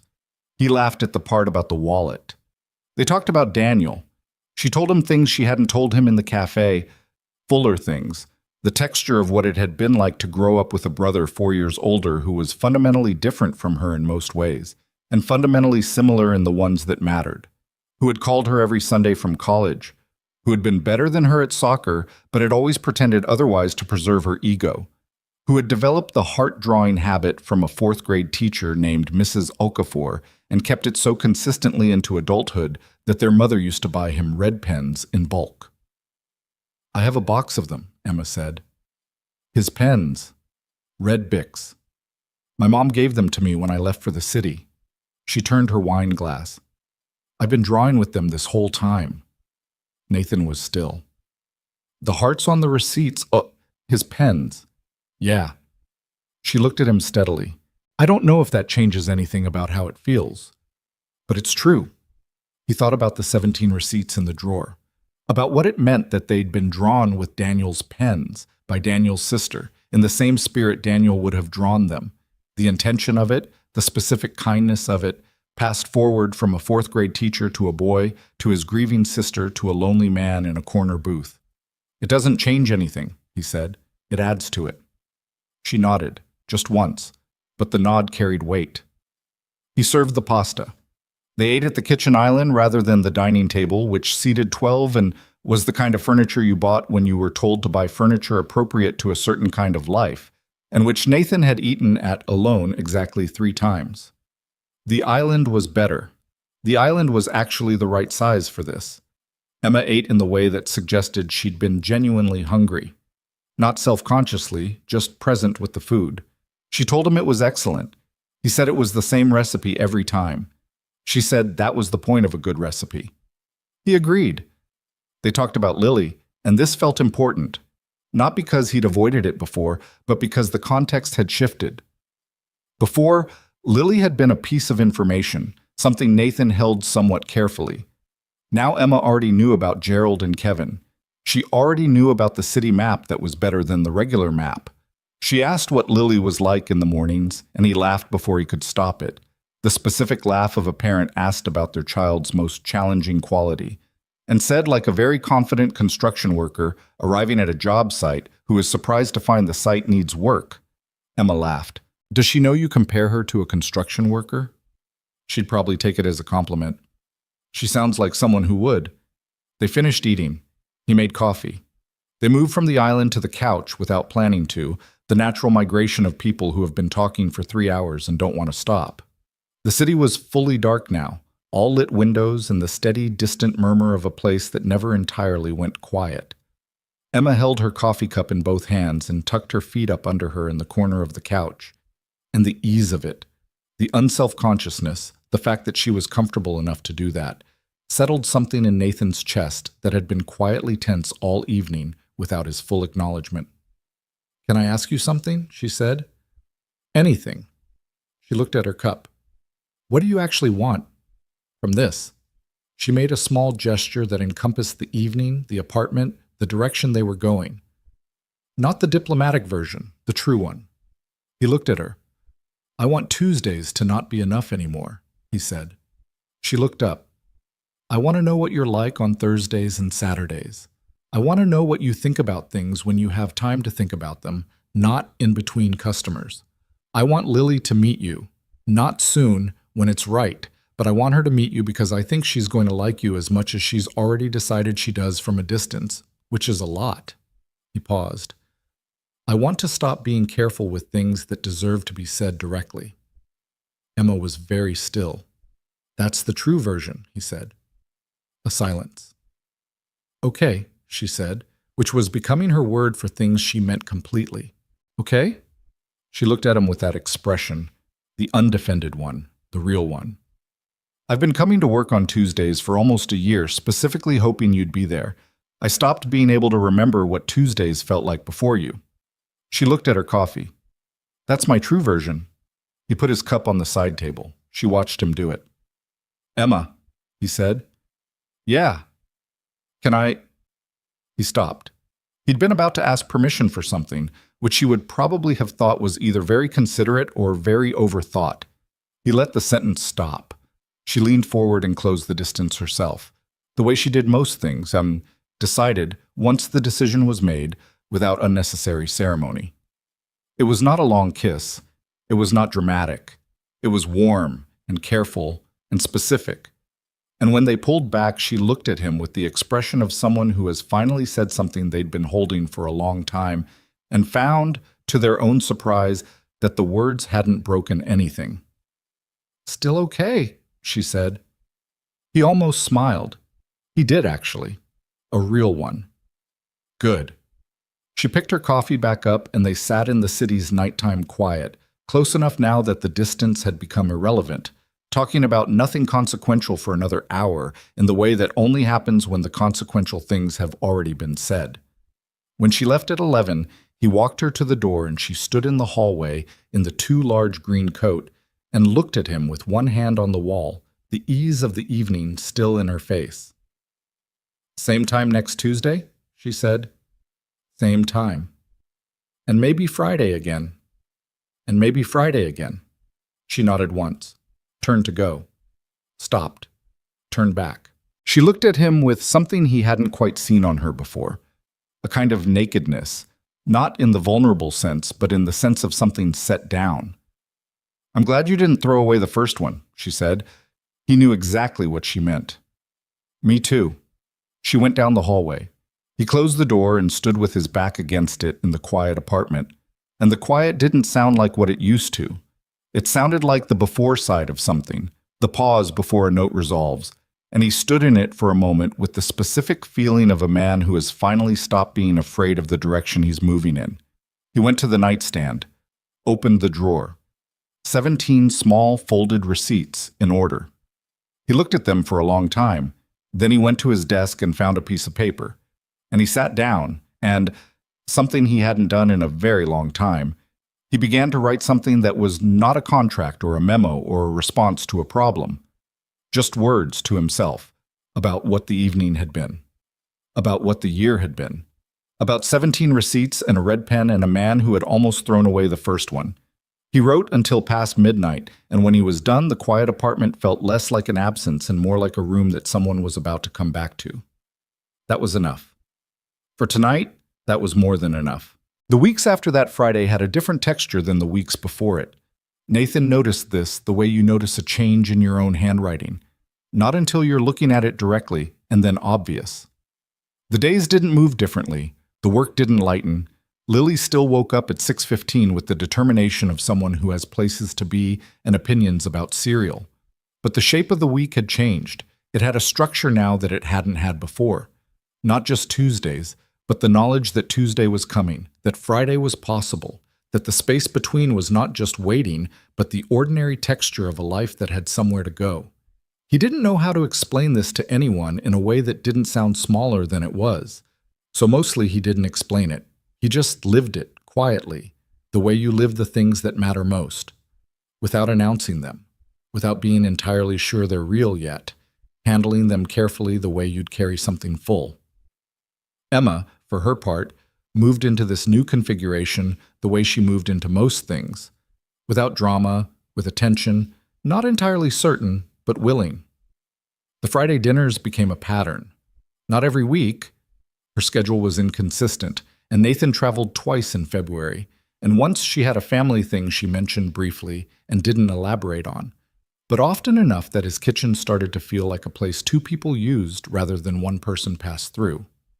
She left a book on his side table one Friday evening, and neither of them mentioned it, and it stayed there, and it was the first thing that had appeared in that apartment that wasn't his or Lily's in 3 years. He looked at it sometimes. Just the book, sitting there. A paperback with a cracked spine and someone's pencil notes in the margins, hers or a previous reader's he didn't know. He didn't read it. He just appreciated its presence in the specific way you appreciate evidence that your life has expanded to include something you didn't have before. The hardest part, in those early weeks, was not the relationship itself. The relationship was, in its own imperfect, occasionally awkward, frequently wonderful way, easier than Nathan had expected. The hard part was the thing he hadn't fully anticipated, the grief that came alongside the happiness. Not instead of it, alongside it.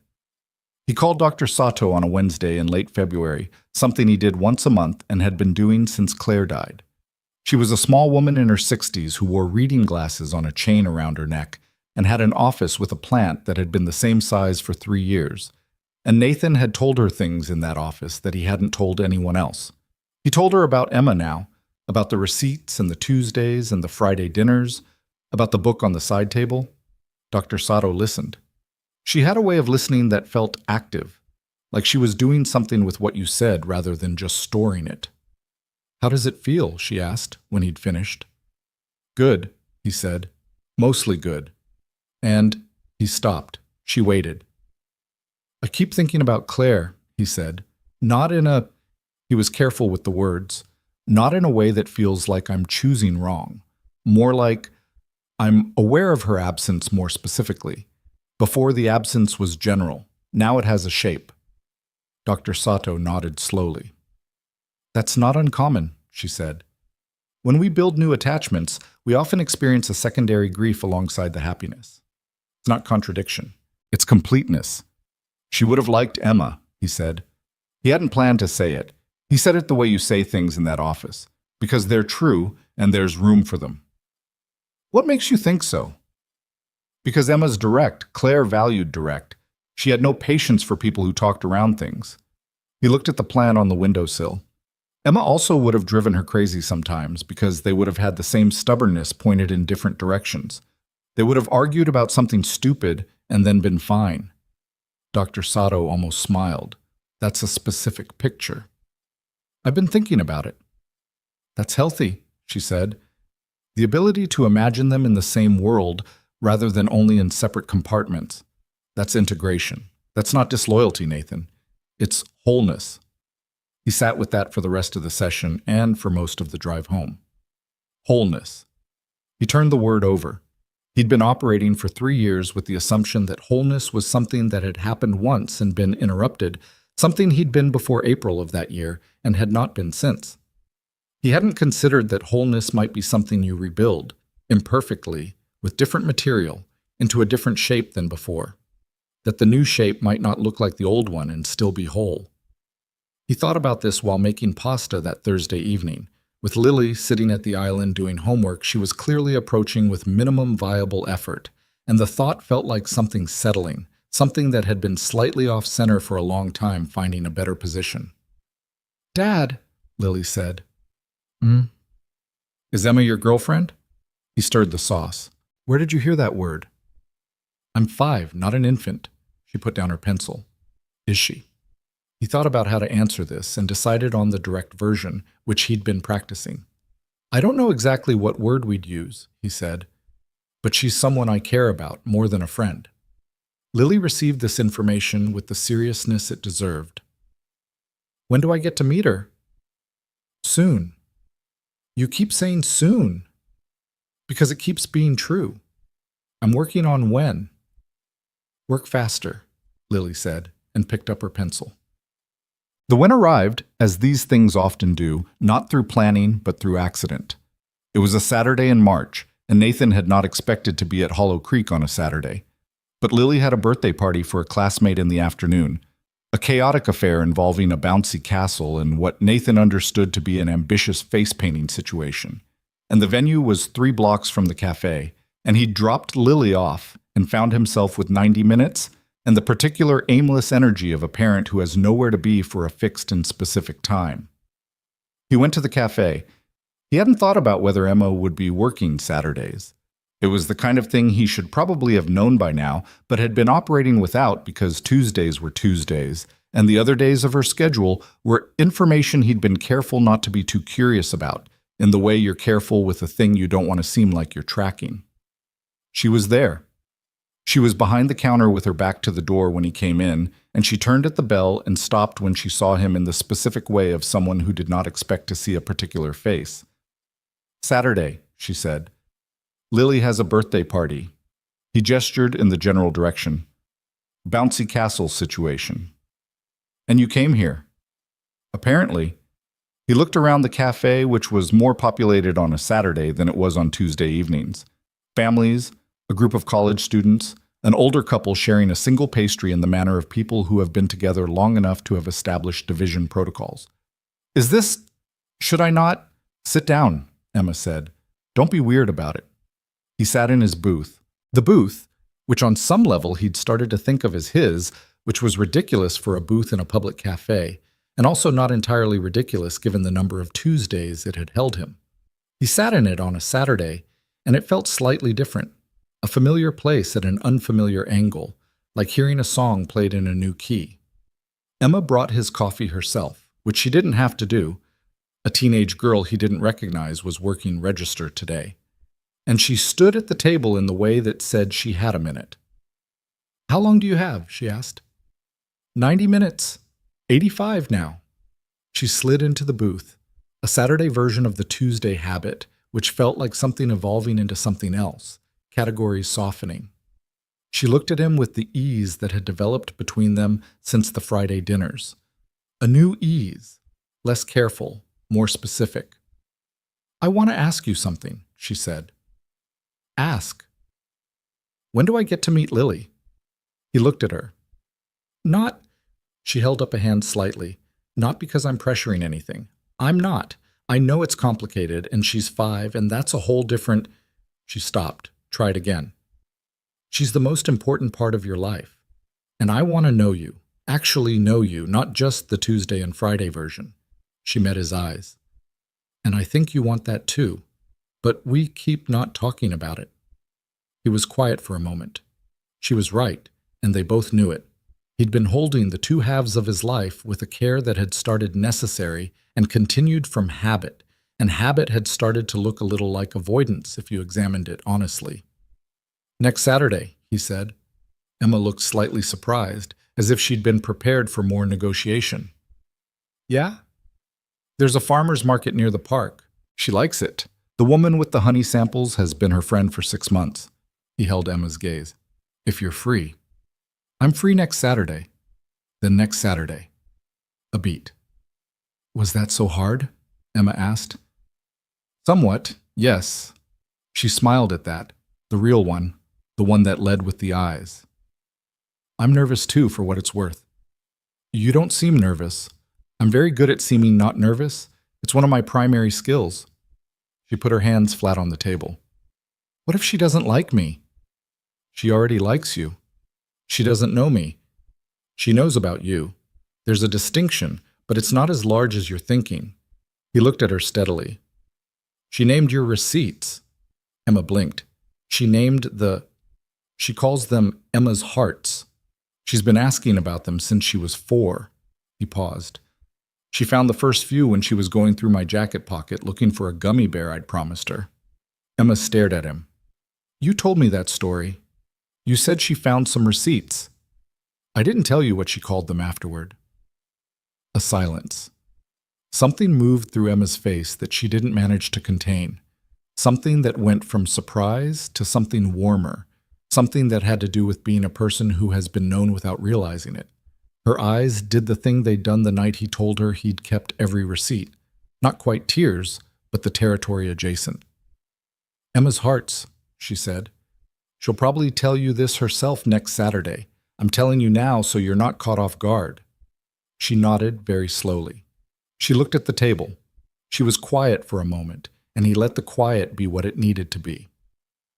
"Daniel would have thought this was the funniest and best thing," she said eventually. "Which part?" "All of it." She looked up. The receipts ending up in a billionaire's nightstand drawer. A 5-year-old naming them. The fact that it all started because Mrs. Okafor drew a heart on a 4th grader's homework in Columbus, Ohio, and 40 years later, it ended up here. She shook her head. He would have said, he always said that kindness traveled further than you thought, that you never know where something you do ends up. Nathan thought about the specific chain of it. Mrs. Okafor to Daniel, to Emma, to the man in the corner booth.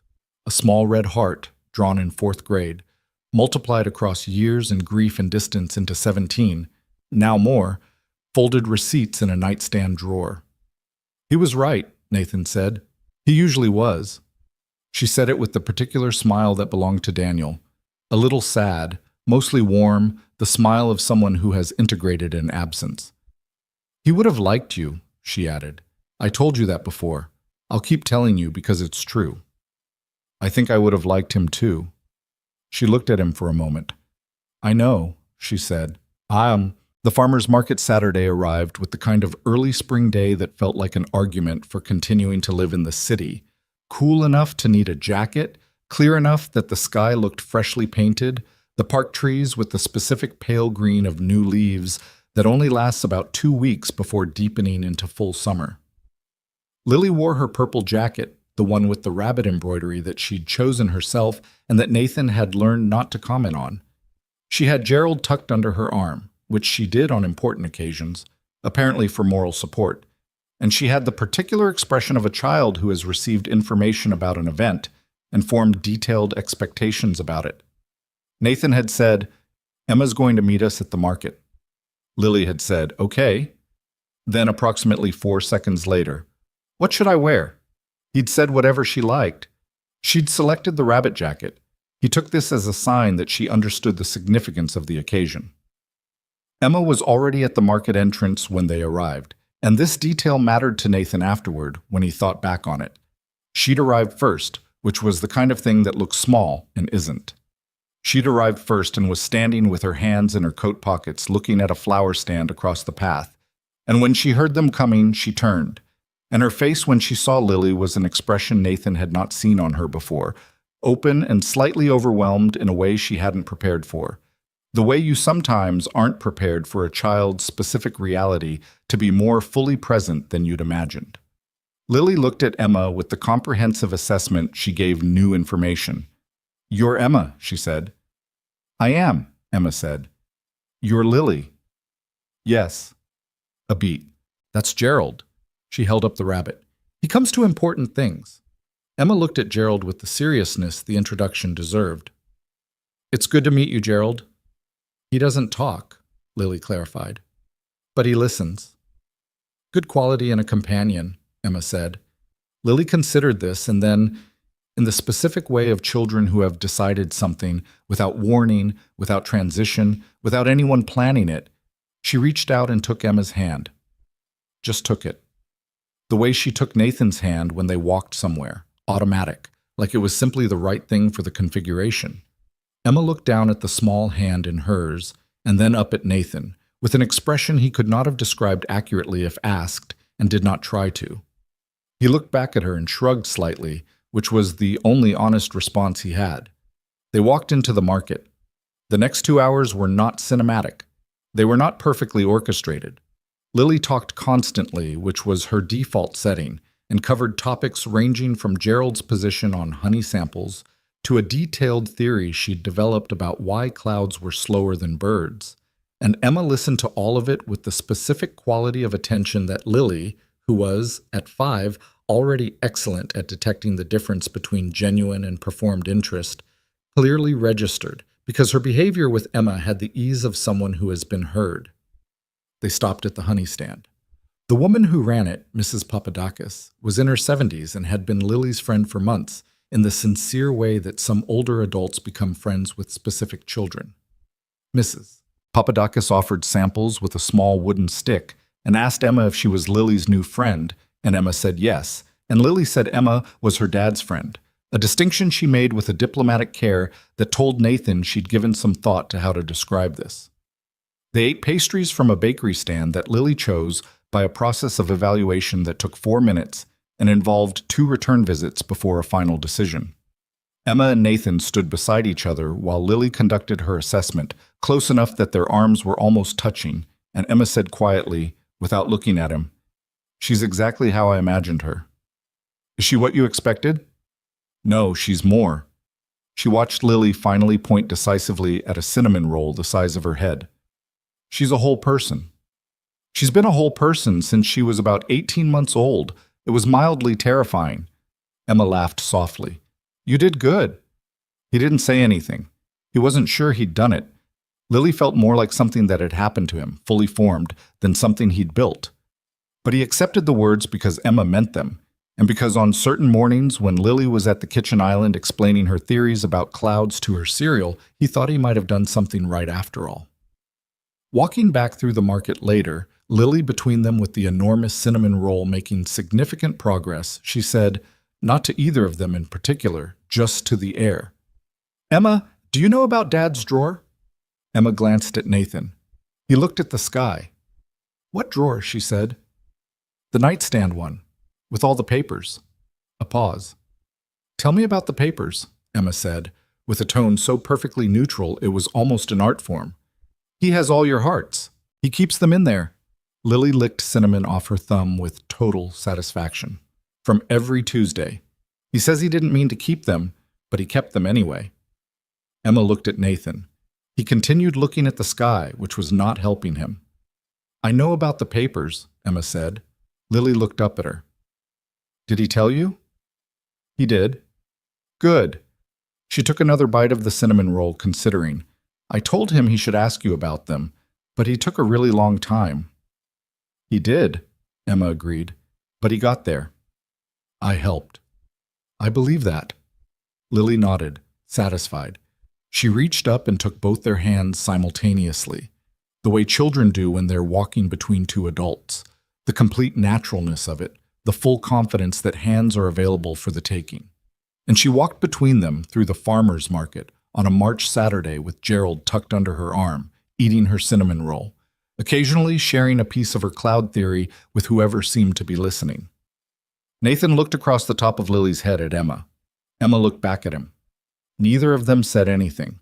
There wasn't anything to say that the moment hadn't already said, more completely than words would have. Thus, spring arrived the way it always did. Not gradually, not all at once, but in arguments. Warm day followed by cold, followed by 2 warm days, and then a week of rain that made everyone in the city irritable, and then suddenly a Tuesday in April where the trees were fully green and the air had changed, and you walked outside and thought, there it is. The season had been deciding for weeks and had finally made up its mind. Nathan arrived at Hollow Creek that April Tuesday at 5:40 p.m. and sat in his booth, and the door was open for the first time this year, a prop keeping it ajar, the street sounds and the spring air coming through. The cafe looked the same as always, thus. Same cracked vinyl, same overhead lights that were still too harsh, same Petros behind the counter, doing something with a pastry he was clearly very invested in. Tommy had been promoted again in a way that had shuffled his hours, so he was now working days, which meant his replacement, a woman named Sarah, who was extremely competent and had approximately 2% of Tommy's conversational energy, was on register. Emma came from the back carrying a box of something and saw Nathan and set the box down and came to his booth with his coffee before he'd done anything except take his coat off, the choreography so deeply established that neither of them had to think about it anymore. She sat across from him. They looked at each other across the table, and there was something in the looking that had accumulated. Months of Tuesdays, the Friday dinners, the farmer's market with Lily, the nights after that, and the mornings that had occasionally followed. The slow, imperfect, unglamorous process of two people learning each other in their less managed versions. There was history in the looking now, not ancient history, new history, their history, still forming. "Good week?" she asked. "Long. The acquisition is finally resolving the way it should have resolved 3 months ago." "Told you it would." "You told me to be patient, which is not the same as told me it would resolve." "The patience was implied." He drank his coffee. Outside, the street moved at its spring pace, a little faster than winter, not quite at summer speed yet. "How was Ohio?" he asked. She'd been home the previous weekend, a longer visit this time, 4 days, the first time she'd stayed that long since Daniel died. She'd told him she was going. She'd told him, when she came back, that it had been hard and necessary, and that she'd sat in Daniel's room and talked to him the way she sometimes did, which she'd never told anyone before, and had told Nathan because that's what you do when someone has stopped being a category and started being the person you tell things to. "Better than last time," she said. "Mom and I went through some of his things she'd been keeping." She wrapped her hands around her own coffee. "She gave me his jersey from high school, soccer, number 14. Is it yours now?" "It's in the hall closet of my apartment. I'm not ready to decide what to do with it yet, but I needed to have it. She looked at him.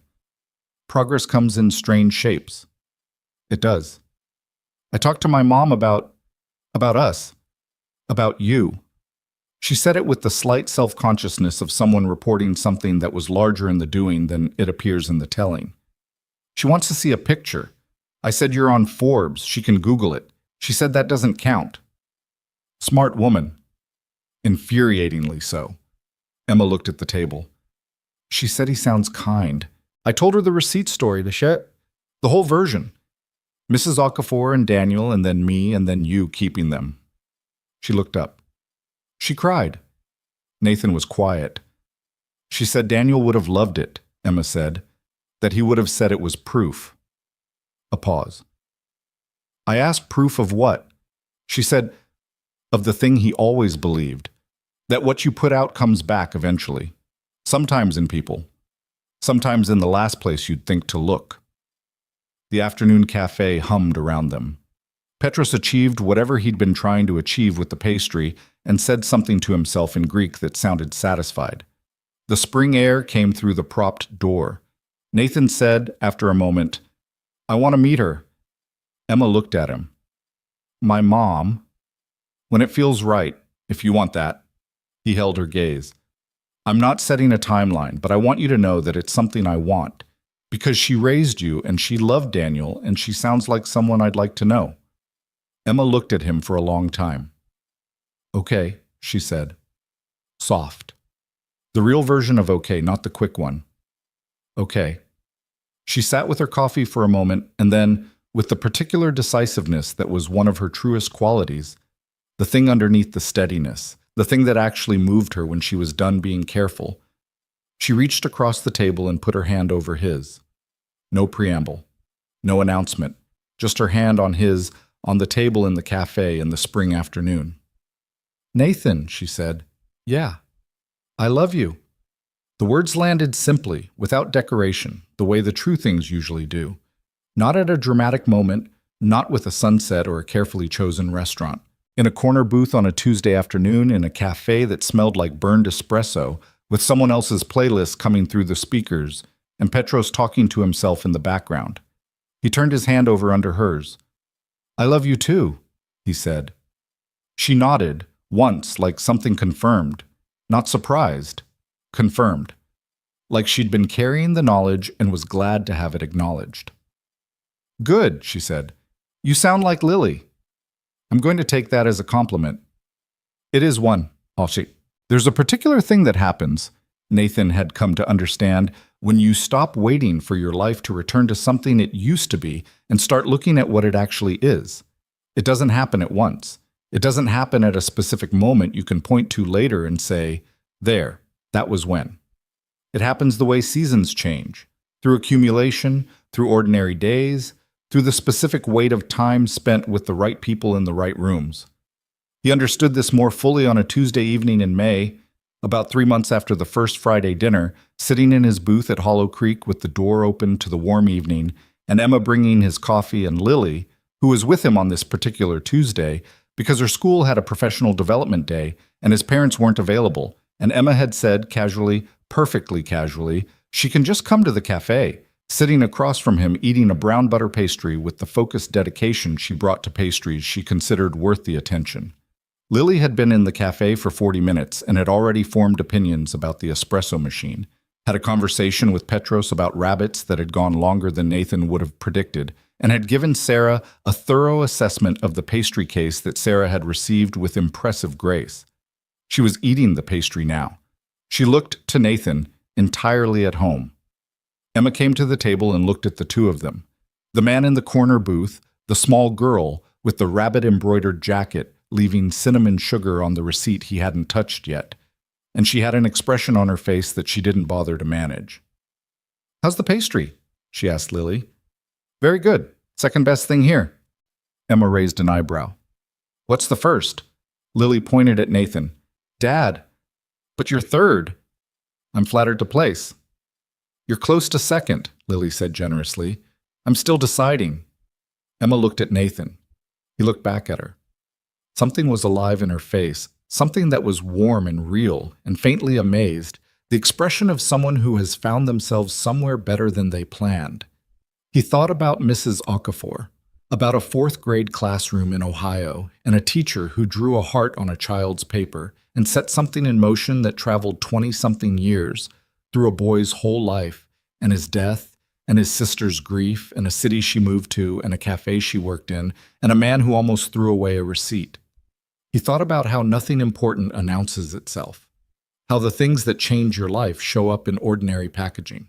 A cracked vinyl booth, a name tag with a dented E, a small red drawing you could easily not notice if you weren't paying attention. He had almost not been paying attention. He was so grateful he'd been paying attention.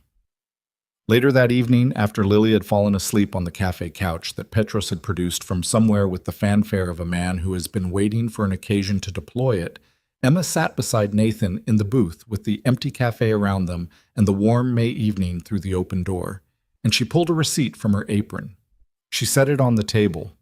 He looked at it, the familiar fold of it, the texture of the paper. He looked at her. "Open it," she said. He unfolded it. The heart. The same red ink, the same slightly uneven line on the right side that had been there from the beginning. And beneath it, in Emma's handwriting, not small and careful this time, but larger, unhesitant. "The best customer became my forever family." He read it. He read it again. He looked at Emma, who was watching him with the expression of someone who has said the true thing and is waiting to see where it lands. He thought about forever family, about the specific weight of those words, not as a future promise, but as a present truth. Lily asleep on the cafe couch, Petros somewhere in the back singing something in Greek, a drawer full of receipts, a book on a side table with pencil notes in the margins. "Emma," he said. "Don't overthink it," she said. "It's just what it is." He leaned across the table and kissed her, in the empty cafe with the spring evening coming through the door, and when he pulled back she had the expression she always had when something real had happened. Not surprised, just present with it, fully there. "I'm not overthinking it," he said. "I'm thinking about it exactly the right amount." She laughed. He held on to the sound of it. He folded the receipt carefully and put it in his jacket pocket. Not the drawer. This one wasn't for the drawer. This one was going somewhere he could see it. Lily stirred on the couch. She opened one eye, looked at both of them, said, "Okay, good," in the specific voice of a half-asleep 5-year-old, and closed it again. Nathan looked at Emma. Emma looked at Nathan. Outside, the city moved at its May pace, unhurried, alive, full of its own ordinary days and the people having them, each with their own accumulation of small things that had turned into something large.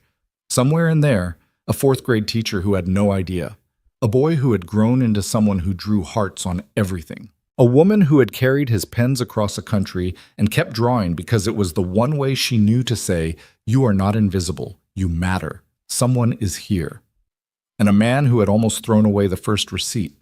Almost. But he hadn't. He hadn't thrown it away. And that small thing, that nothing of a decision, keeping a piece of paper you could have crumpled without thinking, had turned out to be the hinge point, the place where one direction of a life met another direction and chose, the place where the loneliness didn't end exactly, but became something you were no longer carrying alone. He thought, some things find you, not the things you planned for, or the things you worked toward, or the things you could have designed if you'd been smarter, or more intentional, or more ready. The things that find you, that show up in the corner of a receipt in a cafe you turned into by accident, drawn by a woman who was keeping her brother alive the only way she had left. You just have to be paying attention. You have to not throw it away. The booth held the three of them, the sleeping child, the woman with the red pen, the man who had kept every receipt, in the ordinary, imperfect, entirely sufficient way that the right places hold you. Not because they're beautiful, not because they're what you'd have chosen, because they're yours, because you came back to them, and they kept being there, and somewhere in the repetition of that, the word home stopped being past tense. Nathan put his arm along the back of the booth, and Emma leaned into the space that made, and outside the evening did what evenings do, moved through its hours, carrying everyone in it toward the next ordinary day that would turn out to matter more than it looked. The cafe smelled like burned espresso. It always did. He had never been so glad of a smell in his life.